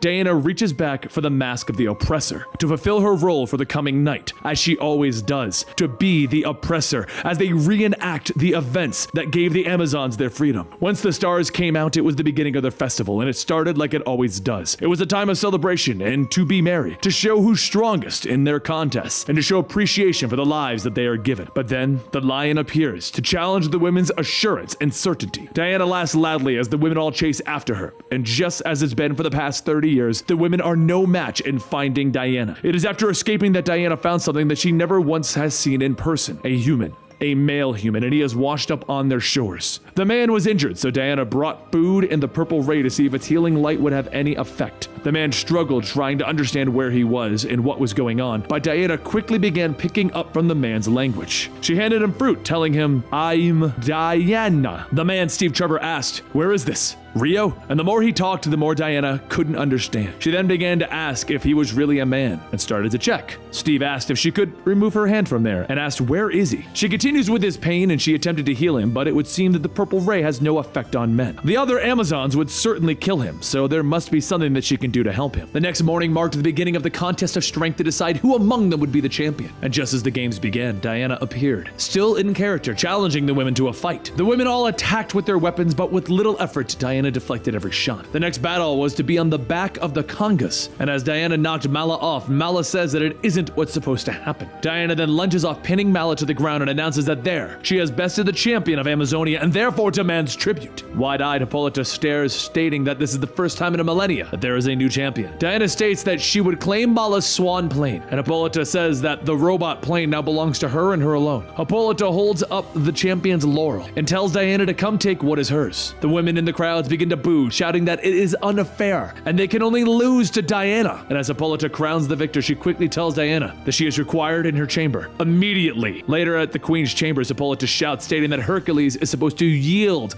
to Mala in loving submission. Diana yells back that she is tired of playing the same role forever. She is tired of being Hercules. There's a bigger world out there and all she wants is to be her own person. As the image in the mirror begins to change, Hippolyta asks what is it that she seeks? The barbarous ruin that is man's world? What happened to her daughter? Why would she humiliate her sister Mala? There's a smell on her, a smell of something that she remembers. Diana soon takes her leave of the chambers, and as she does, Hippolyta watches and says that there's only one explanation for this madness: a man. Hippolyta announces to the Amazons that a man has come to Paradise Island. Follow Diana and find him, and she races to the cave where Steve Trevor is hidden, helping him onto the aircraft just as the others arrive. Mala sets her sky cycle down, stating that they were supposed to be together, and Diana turns to her, stating that she is the princess. They must all bend to her will, and this man is under her protection. As the hatch closes, Mala shouts that to leave the island is forbidden. They will be forced to shoot her down. And as Diana sits in the pilot's seat, she tells Steve that Mala is the greatest of the Wonder Women and her lover. He better be worth all of this. So whatever he does, don't let her down. Steve sits back, stating that the USA is a long ways away, northwest. These women are kind of hostile too. Diana tells him that men are forbidden to set foot on their island, and if they catch up, they're probably going to kill him. She then asks, "Are you ready for an outrageous adventure, Steven Trevor?" "I know I am." Through the storm surrounding Amazonia, Diana flies towards the mainland, asking if this is USA. Steve asks, "How fast is this thing?" And Diana tells him that this robot plane flies as fast as Hermes, the messenger of the god. They will make it, she promises. The more that she speaks, though, the more her language skills improved, and Steve asks, how is she learning to speak English so quickly? And she tells him that she listened and learned. A short while later at the hospital, Diana walks in holding Steve's body, stating that she's done all that she could. Steve needs man's medicine now. Back in Amazonia, Nubia asks Hippolyta if she's sure about this, and as the two blindfold themselves, Hippolyta says to be quiet. The slightest whisper will arouse the serpents of the lady. As they reach their destination, Hippolyta calls out to the Queen of the Gorgons, and a hissing sound can be heard from within. Hippolyta tells Medusa that she needs her daughter reminded how frail and temporary the flesh of man is. And over in the hospital, the doctors begin to treat Steve, and Diana tells them that she can help. The doctor tells the nurse to please remove this young woman, and Diana asks the nurse, "Do you only allow men to minister your own kind?" As the doctors roll Steve away, the nurse stops Diana, telling her that they have alerted his superiors in the military. Captain Trevor is in the best hands. As Diana stands there, she looks at the nurse's hands and says that they are so small and sickly. The nurse heads over to assist the doctor, stating that they cannot have her wandering around this place. And Diana looks around asking how much worse can this world be. However, Diana does what she is told not to do, and she wanders around the different rooms. She stops one by one, seeing several women being treated, and tells the nurses to allow her to help. She is a specialist. Inside one of the curtains is a frail older woman, and Diana kneels down beside her, telling her that she is proud to be by her side. "Please, what is her name?" The woman grips Diana's hand, telling her that she is an angel, and slowly draws her final breath. Diana turns back, asking why are their sisters dying? Their lives, their wisdom, lost forever, unrecorded. What world is this where women perish alone and afraid, or cower before the wealth of a man? She should be here.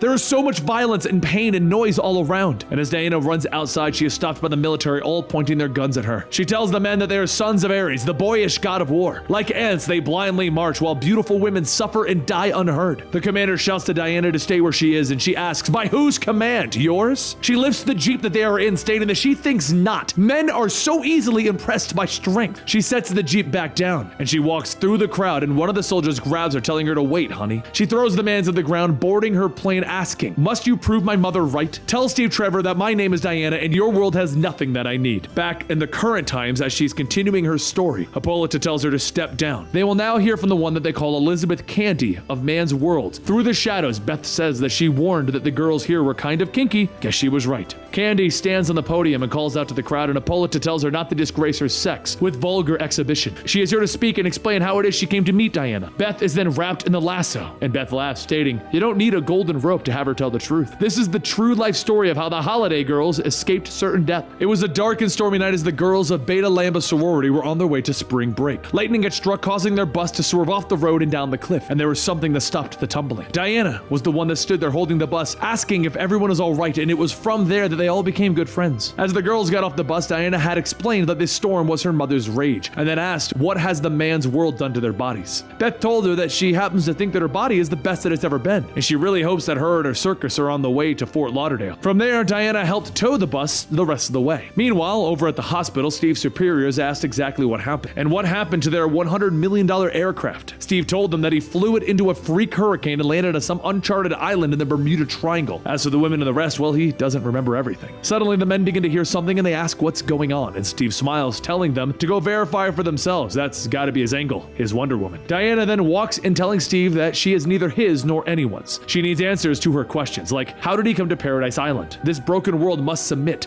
All will be clear. A short while later, the superiors return, telling Steve that they have arranged for him to stay in the hotel with that woman, and he has to get to the location known as Paradise Island. Is that clear? Steve looked at them and told them, yes sir. Never clear. Over in the hotel, Steve told Diana that this is the wrong time to be talking about changing the world. Those men are trigger happy at the best time, so lay off the feminist jihad. There's a knock on the door and Diana opens it, taking the small package from the bellboy, telling him thank you. Steve looks down, telling her that her English has gotten really good. He didn't mean to offend her or anything, and he's never gotten around to thanking her for saving his life. She shuts the door, smiles, telling him so he can thank her now. To save a life is to be tied to that life. Know that she will take care of him and keep him from harm, but first, she holds out a spiked collar and says, you must be willing to submit to loving authority. Kneel, for we are bound. Steve just stares at it, and Diana asks what. And after that situation, Beth and the others came by to give Diana a makeover, which Beth says that the majorette suit was her idea. Diana stepped out in her new garments, asking what do they think, and Beth said that she hereby declares her an honorary member of Beta Lambda. Welcome, holiday girl, Diana. But moments later, Diana smells something in the air and says no, she wouldn't have. She runs out of the room, telling the girls to stay back and shield their eyes. However, it is too late, as she has already seen a man turn to stone, and then realizes that the Gorgon is there. Diana then turns into Steve's room and sees that he too has been turned to stone. She follows closely behind Medusa to find her mother has also sent her guards to capture her. Diana steps out asking, the Gorgon, a war party? Has Hippolyta ordered this? And Mala tells her that she is coming with them. Any attempt to resist will be met with force. Beth calls out to Mala and the others that if they take on one of them, they're gonna take on all of the Holiday Girls. Mala laughs, asking, are these the women of Man's World? Deformed, shrunken, bloated, confiscated cattle? Beth says that she can see there is a lot of class on Amazonia, huh? Kind of just spoiled the fantasy of it all. The military begin to flood in, and Diana asks Mala would she prefer that she trounces her in front of all of these men. Instead, Diana kneels down, telling Mala that she surrenders herself in loving submission to the will of Hippolyta. Mala tells her wait, but Diana goes on stating that by the laws of Aphrodite and Athena, she is entitled to a fair trial in her presence, a trial by truth. Now take her in chains before the queen. As Mala holds the chains around Diana, they walk out of the building, and Mala says that she stole her plane, exposed them to Man's World. What did she hope to accomplish? Diana says that she was hoping to prove that the Amazons can hide no longer, that it is their duty to improve the lives of women everywhere, that the time has come to share their great culture. Back in the current times, at the trial, Hippolyta says their culture has thrived for 3,000 years without men. They made paradise, and she brings this among them. The statue of Steve is brought out, and Diana says that she knows that no living man is permitted to stand on their soil, but if she can restore his life, will they hear him speak? Althea says that it's impossible to restore him. The purple ray has, but Hippolyta stops her, telling Diana that Althea has challenged her. Diana's chains are removed, and she's given the purple ray and says that the effects of Medusa's gaze are reversible. She has recalibrated the purple ray, setting it to the frequency of Man's World. Everyone watches as Diana focuses the beam onto Steve, and she laughs as Steve shouts, coughing up stone and dirt. He says it was like she had snakes, and Diana whispers, telling him that it's good to see him again. Now she just needs his hand for a moment. She wraps the lasso around his hand, stating that the queen will ask him questions which he will be compelled to answer truthfully. Good luck. Before Steve even has a chance to ask anything, Hippolyta asks him, how did you come to Amazonia? Was it by chance or by design? Steve looks at the lasso and says that he was sent here by the government to investigate reports of the so-called ghost signal, and then he encountered an anomaly and crashed. Hippolyta tells him that it is a pity that he did not perish on their shores, but his superiors, did he tell them anything? He tells her, no, he lied to them, and he will lie again if he has to, but let it be known that she alerted them to their presence, not him. Hippolyta asks, why would he lie to his superiors? Is it lust? Does he lust after her daughter and wants to deceive her? Steve tells her no. He lied because, well, like a lot of people in man's world, his ancestors were enslaved and persecuted by men with far too much power. Your daughter saved my life twice, so from now on, I'm on your side. Hippolyta asks again, do you lust after Diana? And Diana pulls the lasso off of Steve, stating that that is enough. Steve says that they are walking mythology. They have a phrase back at home, way out of my league, okay? Hippolyta says fine, it is done then. And Diana tells her that the trial is not done. She calls one last witness. Without her account, this trial is a sham. So she holds up the lasso and says that she is submitted to her sisters for the trial of truth. Yet, how is she permitted to testify when she is a doll made out of clay and given life by the gods that she has never met? Hippolyta pauses for a moment and says that she should have let him die in that cave. But now she can see that this was her intent all along, to force change upon them. Diana tells her no. Others would have come. The signal that drew the men here was her mirror. Diana wraps Hippolyta's hand in the lasso and then asks one question. What substance am I made out of? Hippolyta tries for a moment to say anything else, but then she's compelled to speak the truth. She had made a fairy tale to keep her innocent. There was no statue of clay. Is she sure that she wants to hear the truth? The truth can wound more deeply than the sharpest blade. Diana asks again, what substance is she made out of? And Hippolyta tells her, an egg from her womb. And the sea of the loins of the man-god Hercules. Blended by the emboletics, seasoned by her fury, she were to be her revenge on Hercules. That his line would yield no sons, only daughters to breed and conquer and subdue man's world. Of her own anger was she born. The native Amazon bigger, combined with the blood of Hercules, would make her unbeatable, yet also proud, rebellious, restless. His blood calls her to man's world to battle. She is made to be her weapon against man's world, a scourge, a destroyer. Instead, she was Diana, so graceful, so clever, so filled with love. But as time went on, it quenched her rage. She had lied, and it's true that she loves her more than life itself, so please embrace her. Diana stops and turns back to hug her mother, and Hippolyta goes on stating that she lied to her. To all of the Amazons, because of that, she must step down from the throne and go to man's world to die. It takes but a moment to realize what Hippolyta is doing. She is stepping down to force Diana to become queen, which will prevent her from ever leaving the island. As Hippolyta walks off, Nubia stops her, telling her, actually, that decision is not yours to make. The eternal queen serves the Amazons eternally. You are not permitted to abdicate. Diana then kneels down before the great sister and says that there are fights. She will win them, but she won't be a weapon or a warrior. Let her be more than what she was made to be. The sisters tell her that she will be as the fates of heralds, young, fierce, indomitable, and peerless, beautiful, strong, and wise, and dark, and a wonder. Diana is her name. And so, back in man's world, everyone stops to take pictures of the arrival of Diana. She tells everyone that it is time that they had a talk.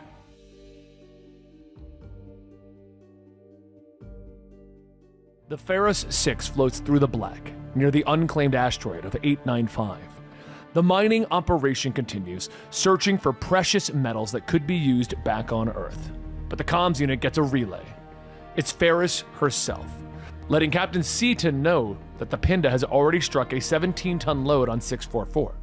The miners on the asteroid groan in disappointment, knowing that they won't be getting a finder's bonus on this trip and that they have to head back to Earth.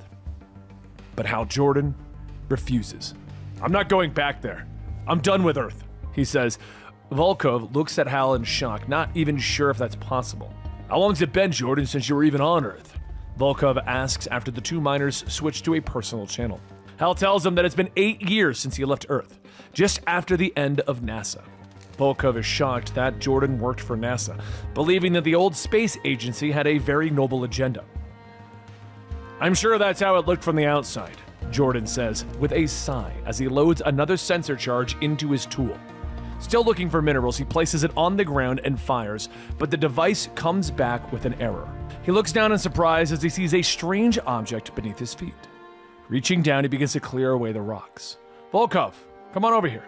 Volkov jumps over the ridge, and the two of them look in shock at the spacecraft that Hal has begun to uncover. He cracks the hatch to the craft and slips inside, ignoring Volkov's protests that they should just call this in. Inside the spacecraft, they shine their lights, jumping back as the light reveals a strange robot creature in the shadows. Incredible, Jordan whispers. Judging by the layer of dust in this thing, I'd say that we're safe. They keep pushing through the ship, their lights showing nothing but debris. But a strange green glow attracts their attention. They move forward, shifting the fallen paneling away, revealing a glowing green lantern. The energy source for the ship? The crash had to be, 100 years old? More? They turn again and are shocked to see a purple-skinned humanoid on the ground, a piece of metal piercing his chest. Jordan, that dead guy, that's an alien.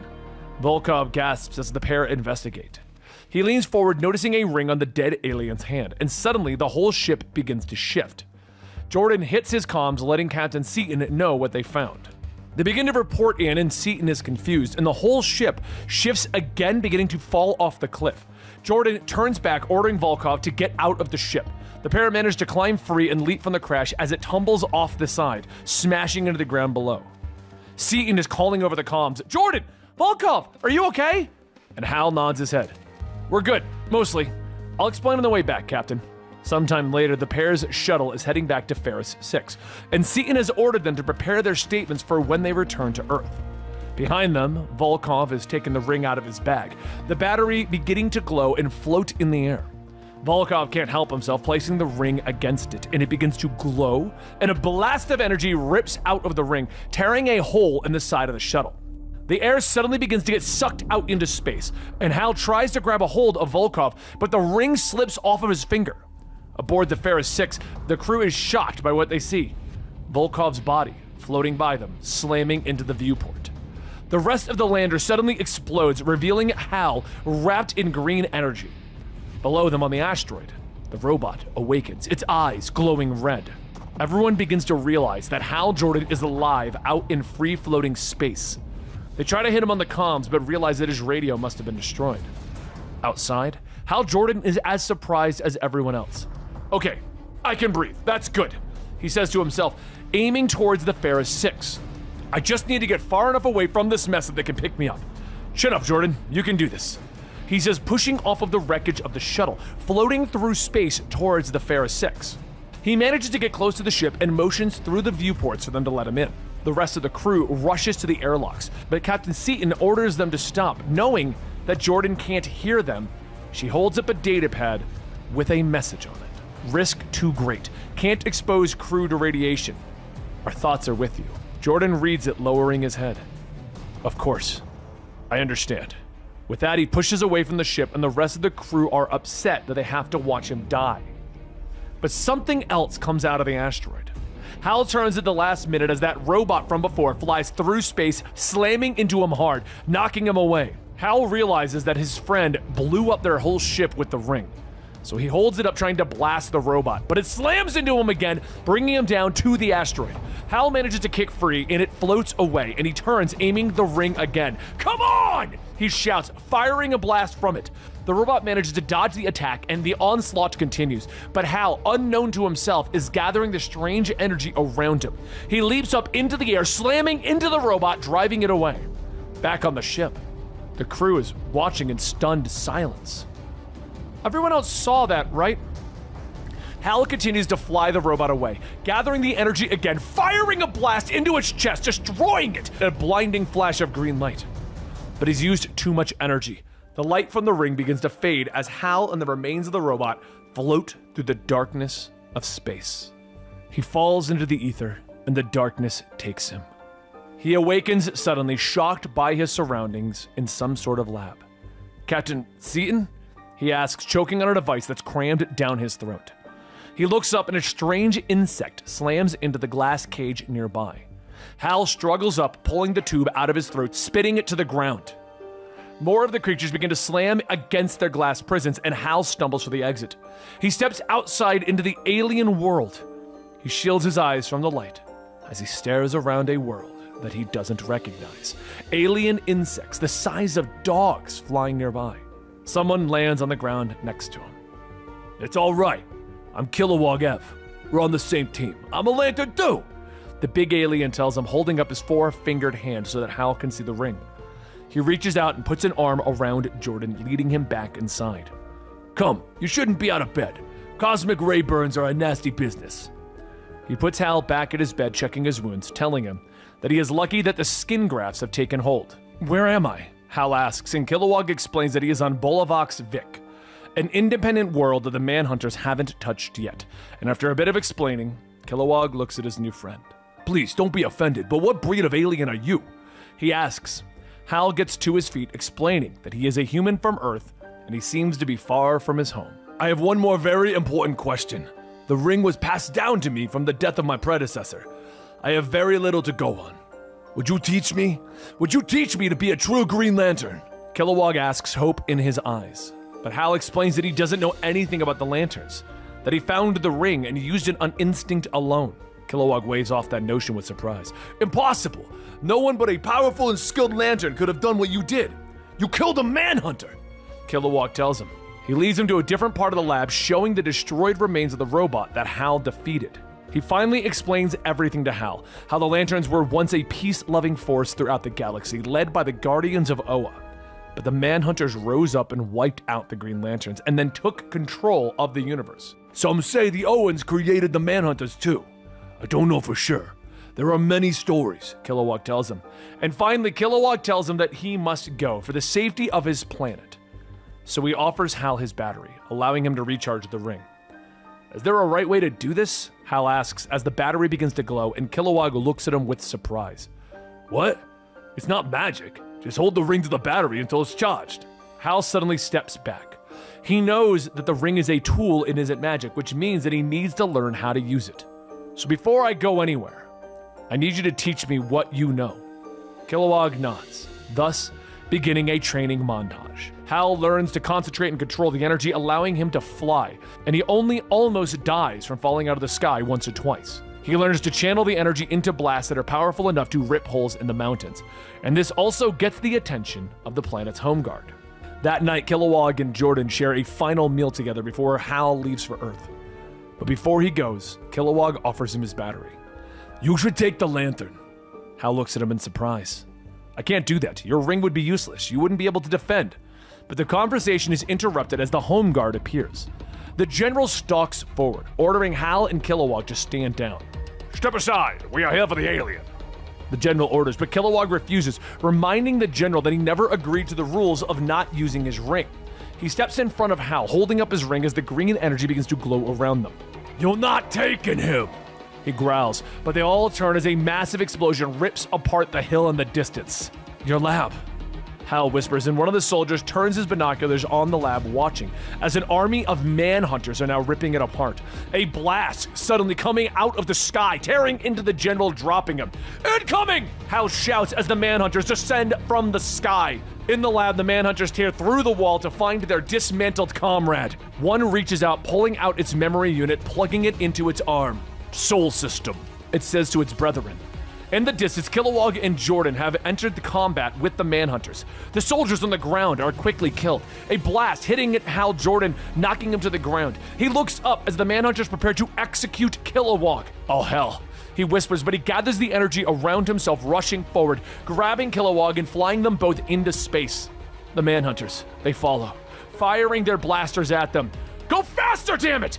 Hal shouts to his ring, and they suddenly go blinding fast, ripping through space. Moments later, arriving at a destroyed planet as they slam into it. Hal staggers to his feet, looking over at Kilowog, the alien raising his ring as Hal approaches. Whoa, whoa, whoa, whoa, it's me! Kilowog struggles to his feet, looking around them. No, I have to get back. How could you do this? Hal tries to talk him out of it, believing that they can't take the Manhunters on themselves. These rings are too weak. The one I killed was old. It was a rusted out shell. If we're going to fight them, have any hope, we're going to need help. But Kilowog doesn't listen, flying back up into the air. Hal tries to follow, but Kilowog has already disappeared into deep space, and Hal doesn't know how to get back to Bolavax. He stares down at his ring in frustration. I know there's more to this ring. I can feel it. He looks around at the destroyed world and sees the ruins of a civilization. Floating forward, he discovers a monument to a fallen Green Lantern. Penelopes, Kilowog says from behind him, and Hal turns in shock. Penelopes was a Green Lantern of this sector. This was his world. You were right, I can't do this alone. Kilowog says with defeat. So the two decide that they're going to search the galaxy for other lanterns, those that have found the fallen rings and are willing to use them for good. Thus begins another montage. Hal and Kilowog travel the galaxy, following every lead that they can, journeying to every populated world, avoiding the ever-present manhunters that control everything. They finally arrive on a planet with vast trees that reach up into the sky, and floating inside, they are shocked to see the world is biomechanical in nature. As they begin to explore this world, two massive green fists come out of the darkness, slamming them into the wall. "Who are you? Answer me!" Orissa demands, her light flooding the dark caverns around them. "We need your help!" Kilowog shouts, and Hal quickly explains the situation to her, asking for her help against the manhunters. She refuses, ordering them to never return to her world. Sometime later, Kilowog and Hal go to Moab Gira in the Opa system. There they find an old woman who recognizes their rings and invites them in. "We were told," Hal begins, but she waves her hand to stop him. Yes, but I'm afraid the information that you were given is regrettably out of date. You see, I am Veka Trana. It's my partner that you're looking for. Unfortunately, you're 20 cycles too late," she says, and Hal sighs, taking a seat, telling the woman that they are looking for any who have come into possession of the ring. "Since the manhunters have risen up and destroyed the Green Lantern Corps, we're trying to restart them." She looks at them for a moment. "I'm sorry, but what exactly do you think happened to the Lantern Corps?" Hal looks at Kilowog, who tries to explain, but Veka Trana stops him. "Perhaps I should clear this up for you, because I wasn't told these things. I experienced them." She tells them that the Owens created the Corps and the rings, but they decided that the Corps had become too unruly to control. The Manhunters were created to destroy the Green Lantern Corps, and that's exactly what they did. The pair are shocked, asking if the Guardians still control the Manhunters. I have no reason to think otherwise. They sent the Manhunters to kill every Corps member that they could find. Some escaped, and some were pursued to the ends of the galaxy before they were tracked down and destroyed. She tells them that since the central battery was destroyed, the rings they have are too weak to defeat the Manhunters. They're just faint echoes of the past. You won't be able to defeat the Manhunters, no matter how many of you gather. She then apologizes to them for wasting their time, and Hal and Kilowog thank her, flying away. Veka watches them leave before turning once more to her simple home. She reaches into a chest, pulling out a simple box, and she opens it to reveal a glowing ring. Later, the pair are sitting at an old space station, drinking a bottle of whiskey as their rings slowly recharge. Hal takes a long swig and apologizes to his friend for taking him away from his home on some wild mission.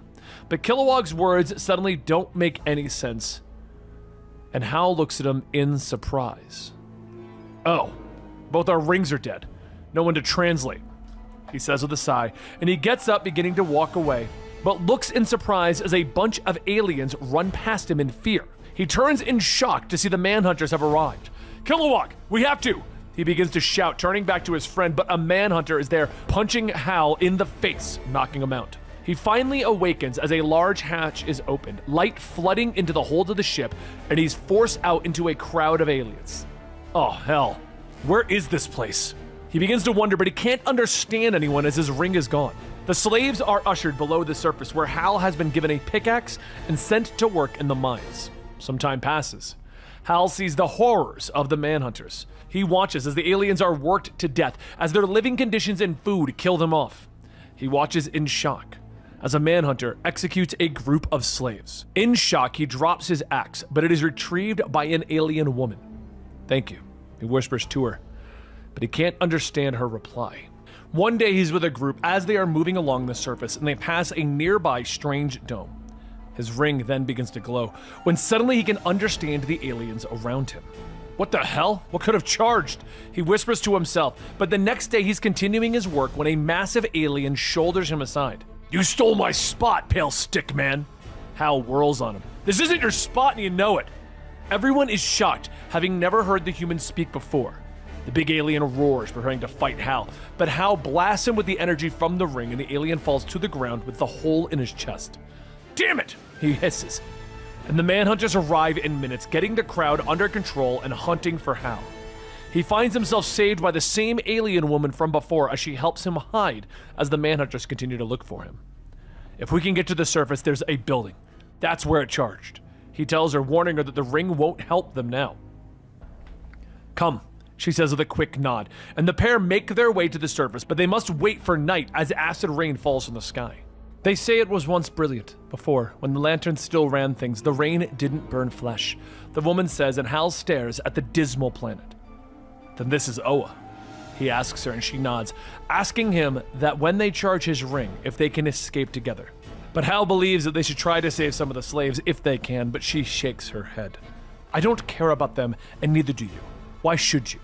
When we leave this place, we'll never come back. Let us find our own way off. She snaps at him, and Hal is taken aback by her words. You know I'm right, she whispers before they go to bed. Hal awakens the next morning to find the woman and his ring gone. I should have known, he whispers, rushing out, heading towards the dome, finding the woman desperately trying to charge it. He rushes over to her, trying to talk her into giving him the ring back, but she whirls around, firing an uncontrolled blast at him. The manhunters are alerted, and the robots arrive, blasting the woman, killing her instantly. Hal rushes forward, pulling the ring from her finger, slipping it onto his own, feeling the small amount of power. Second life form located. Detain! The manhunters cry out as they open fire. Hal turns, beginning to run. The ring doesn't have enough power to let him fly, so he stops, turning to see the dome. Using the last of his energy, he blasts a hole in the side of it, which allows him to climb through. Oh, my God, he whispers as he looks up, the chamber now bathed in green light as he looks up at a massive central battery. Here goes. He begins as he holds out his hand, a charge of energy flying from the battery, beginning to fill his ring. He's almost blinded by the brightness of the light. But there is a bright flash, and he is suddenly within a green chamber. Who are you? The voice calls out, and Hal turns to see a short blue man standing before him. I'm Harold Jordan. The Guardian nods, telling Hal that he has something important for him to do. You're a Guardian? Hal asks, interrupting the alien, and the Guardian nods, explaining that he was the scientist that created the central battery. Once the Manhunters were created, they began to wipe out the other Guardians. He managed to escape into another dimension, but the Manhunters are unable to replicate, which is why they require slaves. When they turned on us, when they murdered my peers, they killed their own future. He looks at Hal and tells him that he must destroy the dome and bring as many lanterns as possible to Oa. Once you are masked, you must turn your rings towards the battery. The feedback loop will destroy Oa and the Manhunters with it. He explains, and Hal is shocked, knowing that that will kill all the slaves as well. What are those lives in the face of peace for the galaxy? Don't fail me, the Guardian says before the room fades. Hal finds himself in the dome once more, and the Manhunters have arrived. But Hal is fully powered up. He fires a blast that destroys one of the robots, and then he blasts his way out of the dome with the Manhunters still attacking him. Even with his extra power, he is overwhelmed and forced to fly from the planet. Damn it! There's just no way! He shouts to himself as he gets to a safe distance in space. He thinks back on his life, on the times that he has run away and only thought of himself. A look of determination fills his eyes, and he looks down on the ring. Ring, can you send out a distress call? The ring brightens and finally responds. Omnidirectional distress signal prepared. Hal is shocked. Oh, finally. All right, ring, send this message. He sends out a message to the rest of the lanterns in the galaxy, asking for their help in saving Oa, the central battery, and the slaves beneath the surface. The message is received by those that he has met before. Hal doesn't know this, but it doesn't matter. He returns to Oa using his power to slam into the Manhunters and hit them hard. He shields himself from their blasts, but their attacks knock him to the surface.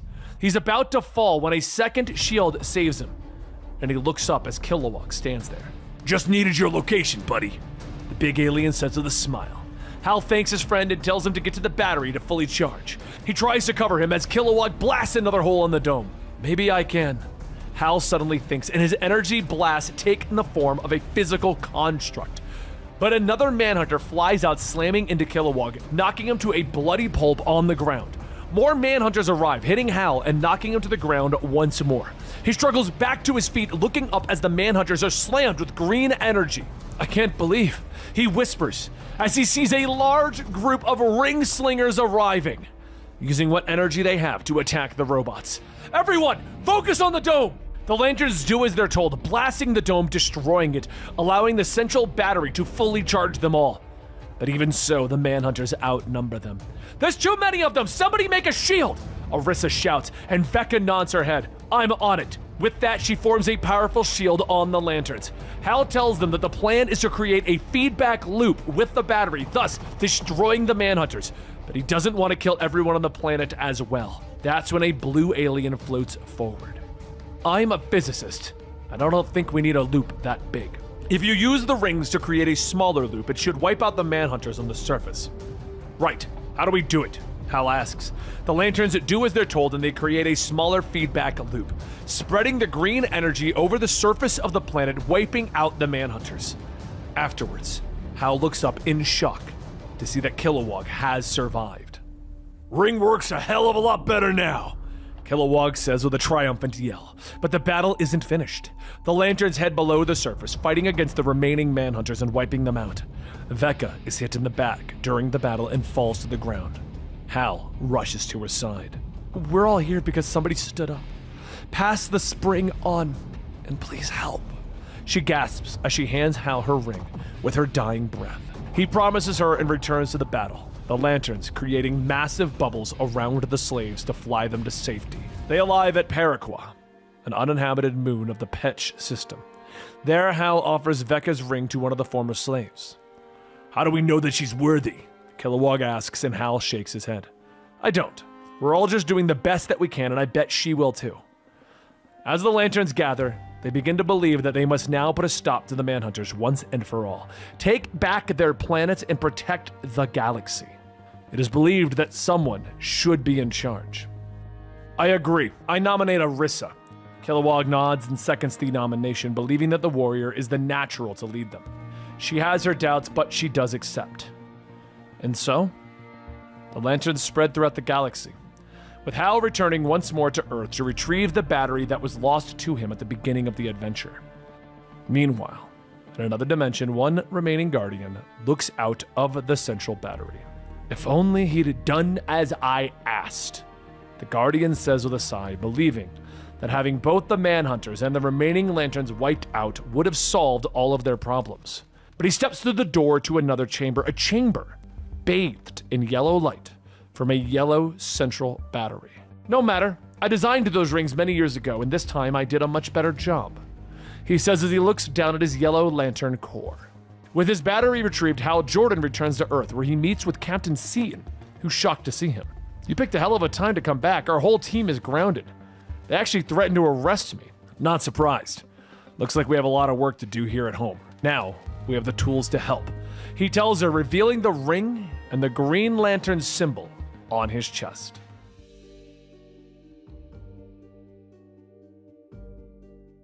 In the beginning, there was a vision of two people attempting to flee their planet, and then there was a crash, and the two were found by a group of humans. The humans found the alien and her husband, and also their child. The humans took the female alien away and they contained the baby. The female alien shouted and screamed in her native language for her child, but then it all faded to black. Raven opens her eyes, repeating what the alien said, and immediately runs to the bathroom to throw up. Once Raven cleans up and gets dressed, she steps out onto the Navajo reservation where she lives with her grandfather. Her grandfather asks what's wrong, come sit with him for a bit, and she tries to tell him that it's nothing, but her grandfather says that she can't lie to him. She dreamt again, didn't she? She sits on the bench telling him, yeah, a bad one. What does it all mean? And her grandfather says that it doesn't matter what he thinks, they're her visions. She laughs, telling him that she doesn't believe in all of that old Navajo stuff.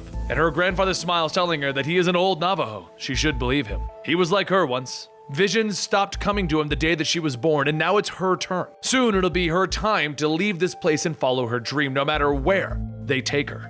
Meanwhile, over in Monument, Oregon, Tara wakes up to pour herself some coffee when her mother Rita stumbles in asking what time it is. Rita grabs the cigarette from Tara, telling her that she had a late shift at the restaurant and she knows that she shouldn't be smoking. Tara says the restaurant closes at 11. She got home after 1. Rita ignores the question, and Tara then asks if she could get a ride to school. Rita groans, stating that she forgot that this was the first day of school. She's not really feeling that great. Can she just walk? Tara pours her own coffee, telling her sure. Remember when you and Dad used to drive me to school every day? Rita tells her every time that she tries to get back at her, she always brings up her father like he was a saint. Well, he wasn't. He's the one who left us. Tara packs up the rest of her things, telling her, yeah, I wonder why. Also along their way to school is Garfield's adoptive father, dropping him off at school, asking if he's nervous. Gar says a little. High school's bad enough, but this whole fast track thing? Steve stops him, telling him that the fast track thing isn't a big deal. All it means is that he's 2 years younger than the rest of the juniors. If he really wants to, and Gar tells him it's fine. He appreciates that. This is an opportunity to skip 2 grades and meet older girls. Steve laughs, telling him, that's my boy.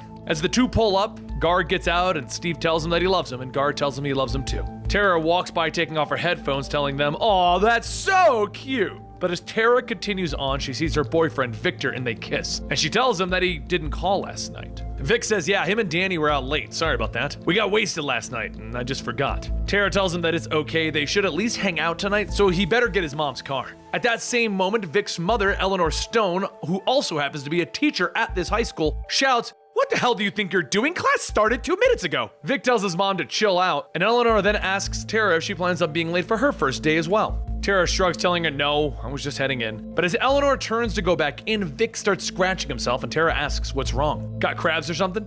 Vic tells her, no, I'm just allergic to this place, but yeah, we'll hang out tonight. A few moments later in class, Eleanor begins to go over roll call, and when she gets to Garfield Logan, Gar raises his hand stating here. Vic turns back going, whoa, Garfield? Are you serious? And Gar tells him, actually I go by Gar, so the entire class begins to laugh, and Vic asks, are you like 10? Are you even in the right class? Eleanor slams her fist onto Vic's desk, telling him that that's enough. Unlike him, Mr. Logan cares about his future. He's been fast-tracked, and she expects all of them to treat him with respect. Which also reminds her, there's another new student, Joseph Wilson. She's had the pleasure of working with Joseph this summer as a part of a special mentoring program. As the day goes on, the bell rings for lunch, and as Tara tries to talk to Vic, he seems rather distracted. She flicks a pea at him, shouting, hey! And Vic tells her that it's just that the new kid has been hanging around his mom. Something about him's a little weird. Just then, Vic jumps up from the table and Tara asks what's wrong, and Vic tells her that he's been feeling like crap all morning. He'll be right back. He runs into the bathroom, splashing water on his face, and that's when he begins to feel something. He lifts his shirt and he sees some kind of metal along the top side of his torso. He touches it, but as he does, it pushes in and creates a ripple effect. Suddenly, an image flashes before his eyes and he hears a woman speaking an alien language, with one last word being, help.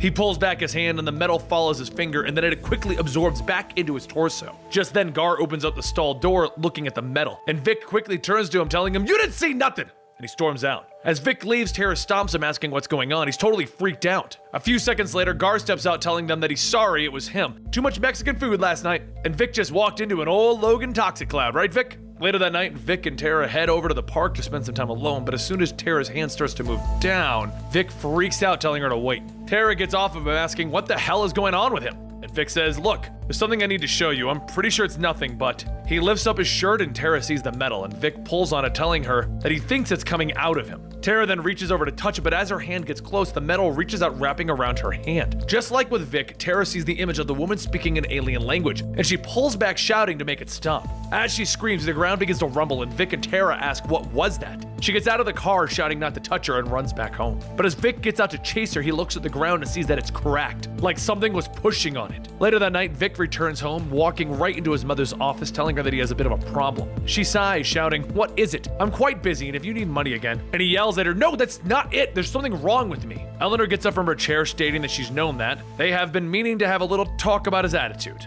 And Vic says, no, that's not it. Just look. Vic lifts up his shirt, and Eleanor stares at the metal and smiles, telling him, finally! Back with Tara, she runs inside, calling for her mother, asking if she's home. Rita leans up from the couch, stating she didn't hear her come in. And Tara begins to state that she really needs to talk to her, but that's when she sees the bottle in front of her mother, asking if she's drunk. Rita yells, don't walk away from me. This is still her house. What is your problem anyway? And Tara grabs the bottle, telling her that her problem is that her own mother is wasted again. Rita puts out her cigarette, yelling, give me a break. You're just being so dramatic like your damned father. You're just a stupid little brat. Tara then says, fine, sleep it off. But before she could finish, Rita slaps her. Rita then shouts, asking if she thinks that any of this was her choice. This was all forced on her. She never wanted any of this. She never wanted her. The ground begins to shake, and Tara, through the tears in her eyes, says, you have no idea what I'm going through. Now, you want to lay this on me? Now. As the ground shakes more violently, Rita tells her, look, I'm sorry. And then the whole house shakes, and Tara yells, sorry? Also, at that moment over in Gar's home, he sits at the dinner table with his adoptive father, stating that he thinks Tara is in trouble. But then he begins to speak in an alien language, falling to the ground. Back with Vic, Eleanor says that she can understand that all of this is very alarming. This is something truly amazing. She had almost given up hope. And Vic says, wait, you did this? Eleanor reaches out and Vic smacks her hand away, stating don't touch him. At that very moment, each of the kids, including Joseph Wilson, all begin to speak in the alien language. And then they all say the same thing. need help. The image of a woman appears before everyone, and collectively it says, Am Starfire need help. All of the kids begin to run out of their homes, and while Joseph sits on the beach, he draws a picture of Eleanor. He closes his book, and then he hears rustling from the bushes, and seconds later, Tara runs out in a panic. Joseph asks what's going on, and Vic runs out trying to pull the metal off again, shouting, Get it off! Tara tries to stop him from pulling at his skin, and Vic shouts, You don't understand, my mother did this, I'm just scared. She pulls away, stating that she too was in her house. She can't explain it, but it was like an earthquake or something happening. And then another voice calls out that it's not just them, and everyone looks back to see Gar. He tells them that he saw it too, this place, the crash, all of it, and apparently he's a cat now, a green cat. Vic then asks, Are all of them thinking the same thing? What are we? Over in New Mexico, Raven's grandfather asks, There were 4 of them? Raven tells him yes, all around her age. She's never seen any of them before, but she feels as if she knows them. Does that sound crazy? Raven's grandfather tells her no. Never let anyone tell you that you're crazy, you're special. And now tell me about these 4. She goes on stating that they are not much younger than her, and there's someone else too, but they're not really a person and she has no idea who she is. She thinks they might be in trouble. As Raven looks around, she sees a cave that they were walking into, and she asks her grandfather, what is this place? He shines the flashlight at the wall, stating that when he used to dream, he would come here and write it all down. On the wall is different images. One of a fish, one of a green animal, one of a robot. But all of the images point to one thing in the center, a black Raven. He points at Raven, stating that that is her. She will be the one that saves all of them. She touches the wall, asking how, and her grandfather says that she will know when the time comes. But if it's like she said and they are in trouble, the time is coming soon. Back in town, Eleanor calls on Tara's mother, Rita, Joseph's father, Slade, and Gar's adoptive father, Steve, telling them they need to hurry and contain this. He's going to be sending another team. Rita shouts that Tara almost killed her. None of them signed up for this. And Eleanor snaps back, telling them, yes, you all damn well did, all of you. This was a part of the greater project. Steve tells them that, yeah, that was over a decade ago. Things changed. These are our families now. And Eleanor tells him, oh, please, you really want to call what you have a family? Steve walks up to her, telling her, how dare you? This was not supposed to happen, not like this, and all at once. If you're not going to help these kids, I'm gonna call someone who will. Eleanor reaches into her coat and she pulls out a gun, shooting Steve in the head. Slade grabs Eleanor, shouting, you monster. And Eleanor tells him, oh, please. I expected the sentimental nonsense from Rita, but not him. He's the one with the most blood on his hands. That's why I called and recruited him. So it's probably time for Deathstroke to suit up. Back at the beach, Vic tries to pull the metal off of his own skin, and Tara tells him to please stop. They're gonna figure all of this out. But while Tara tries to comfort Vic, Gar looks at Joseph, asking what's his deal, no metal parts or cat ears. And Joseph says no, he just saw the same thing, and as far as he can tell, he's totally normal. Gar says lucky him. I'm not sure about the rest of them, but everything went crazy when I saw that lighthouse over there. Joseph then asks, why don't we just go to your parents? Maybe Dr. Stone can help us out with. And Vic shouts to Joseph that just because he got to play junior scientist with his mom all summer doesn't mean that he knows a damn thing about her. Joseph lowers his head, telling him, I'm sorry, I just didn't think running is the answer. Just as Vic begins to walk away, another voice tells him that he's sorry, but they aren't going anywhere. And Slade steps out, suited up as Deathstroke, telling them, I don't want to hurt any of you, but if I have to, I will. Joseph asks, Dad? And Vic asks, this guy is your dad? Vic puts his fists up, asking, what the hell? We aren't going anywhere with you. And Slade charges forward, grabbing and snapping Vic's arm, telling him that he needs to calm down. With his other hand, Vic punches into Slade, knocking him across the beach, and Joseph asks if he's all right. Slade starts getting up, telling Joseph that he's sorry, he never wanted him to be a part of this. Tara then runs up, telling him, wait, I know him. He was the guy that I saw my mother with before my dad left.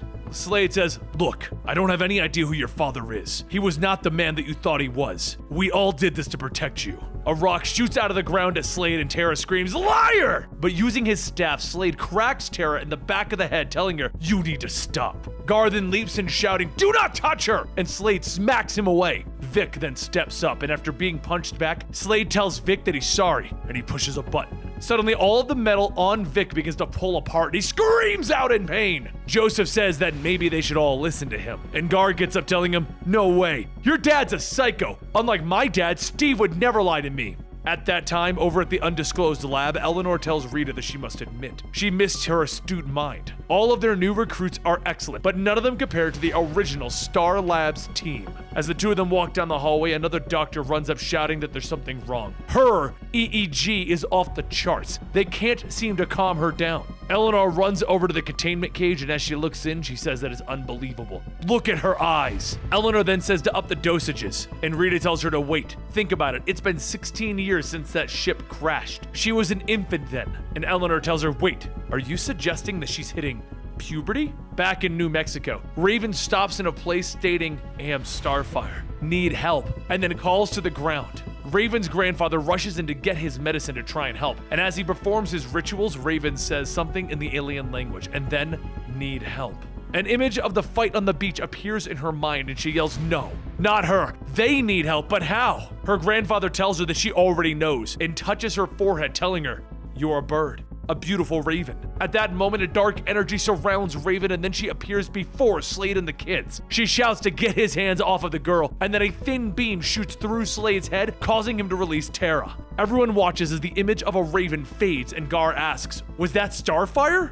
Vic tells him, "I don't think so. That's not the girl that we saw." Joseph checks Slade and says that whatever she did, he's alive. Back in Star Labs, Eleanor walks up to a cage and says that she can't stop it. Whatever Starfire is doing, she can't stop it. Another doctor named Joshua says that she is far too dangerous to be let out into the open. Their employer will not allow her to get out. The decision has been made. They have 1 hour to fix this or they will terminate her. A timer then appears and Eleanor shouts to the other doctor to stop it. And he says that there's no way. The cell has been put into lockdown and can't be overwritten. Joshua then says that it would be a shame to lose her, but they've gained so much already. After all, they still have the Blackfire Project. Rita says that maybe he's right. Maybe all of this is just coming back to haunt them. And then Eleanor grabs Rita by the throat, telling her to shut the hell up. She has no idea what she's talking about. That's why they gave her babysitting duty, and she still found a way to screw it up. Now just get out of her way and let her think. She has work to do.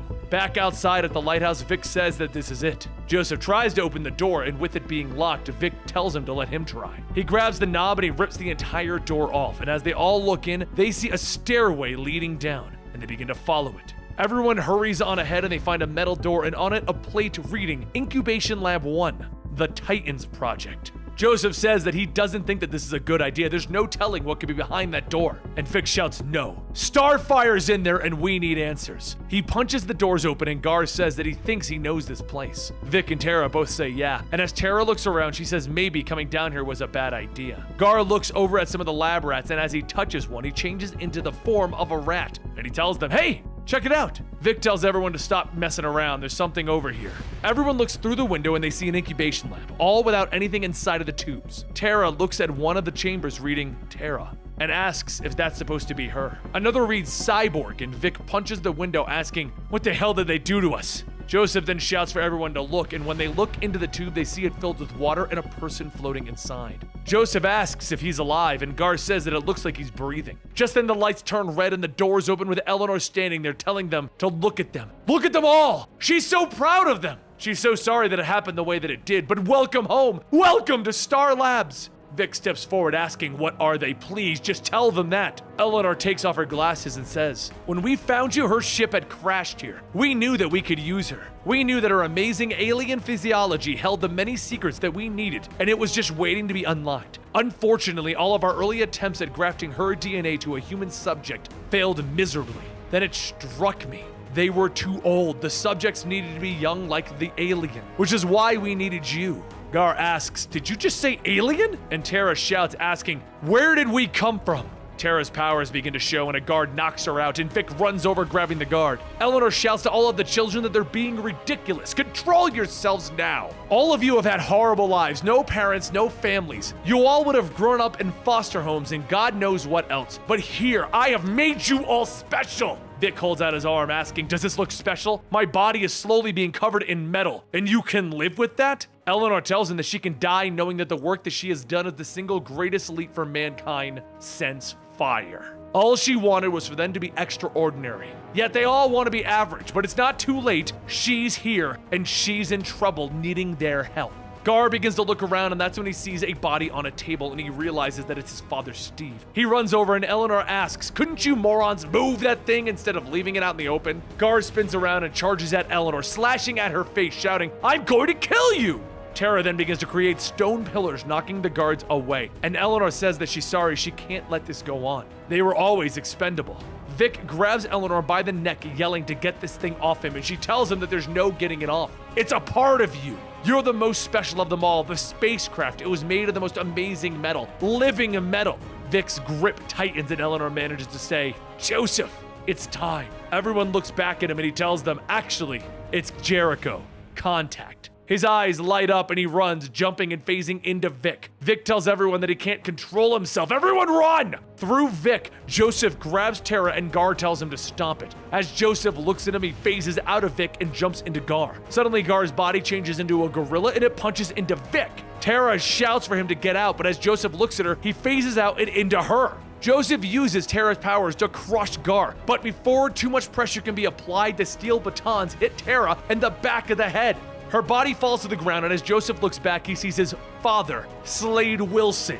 Slade tells him, that's enough, don't even try it. You learned that trick on your 10th birthday, remember? Slade slaps Joseph to the ground and he pulls out a knife asking Eleanor what has she done. And she said that she allowed him to see the great work that they were doing. Now, you can be a part of it. But before Slade could kill Eleanor, she reaches down, pushing the button that she used against Vic. The metal on his body begins to pull away, and as Joseph is set free, he looks into Slade's eyes and phases into him. Slade falls to his knees, and with the knife still in his hand, Joseph begins to pull the blade closer to his own head. Slade struggles to keep control, and he shouts for Joseph to get out. Part of Joseph is pushed out, and that's when Slade loses control of the knife. The blade cuts through the air, slicing into Joseph's neck. He begins to cough, and Slade shouts, no! Look at me! Take my body! Take it! Joseph takes the chance, jumping back in, and he begins to escape. Before anyone can chase him, they all see Starfire's eyes, and they hear her speak. The kids get back to their feet, and they set off to the cage where Starfire is being held. And Eleanor tells them to wait. It's not too late. She can help them. Just help her with Starfire. Vic grabs Eleanor by the wrist, crushing it, stating that he's learned enough from her to tell when she's lying. Everyone looks at the cage and they see Starfire. And she says, am Starfire. Need help. Eleanor shouts that they need to hurry and get her out before she dies. They're going to inject her with poison. Vic looks at his fist and he says that if he's doing this, it's not for her. And he punches the cage over and over, and soon Gar changes form to help him. The combined strength of the two of them cracks the glass, and everyone runs in, unhooking Starfire from the wires. Eleanor climbs in, stating, thank God, and as Starfire looks up, she says, stone bad. Stone bad! Eleanor says that she's sorry, please don't, and Starfire releases a blast from her hand, burning Eleanor alive. As Starfire gets out, Tara says that they came to help her, and she gets back up telling them, not you, and she blasts a hole into the ceiling. Before anyone could do anything, Starfire rockets through the hole, and Gar asks, did she just ditch us? Tara shouts that she used them, she totally used them to get out of here. She's just like everyone else. She turns to leave, and Vic catches her, and she asks, where are they supposed to go now? A voice tells them, Utah. And Tara looks back at Rita asking, what did she say? Rita goes on stating that there used to be talk of another facility in Utah, something called Blackfire. It's not much, but it may give them more answers than she can. The man who did this, his name was Calder. He's at the Utah facility. Tara asks why they should trust Rita, and Rita tells them that they can't. They should never trust anyone again, but before they go, Tempest, he'll need this.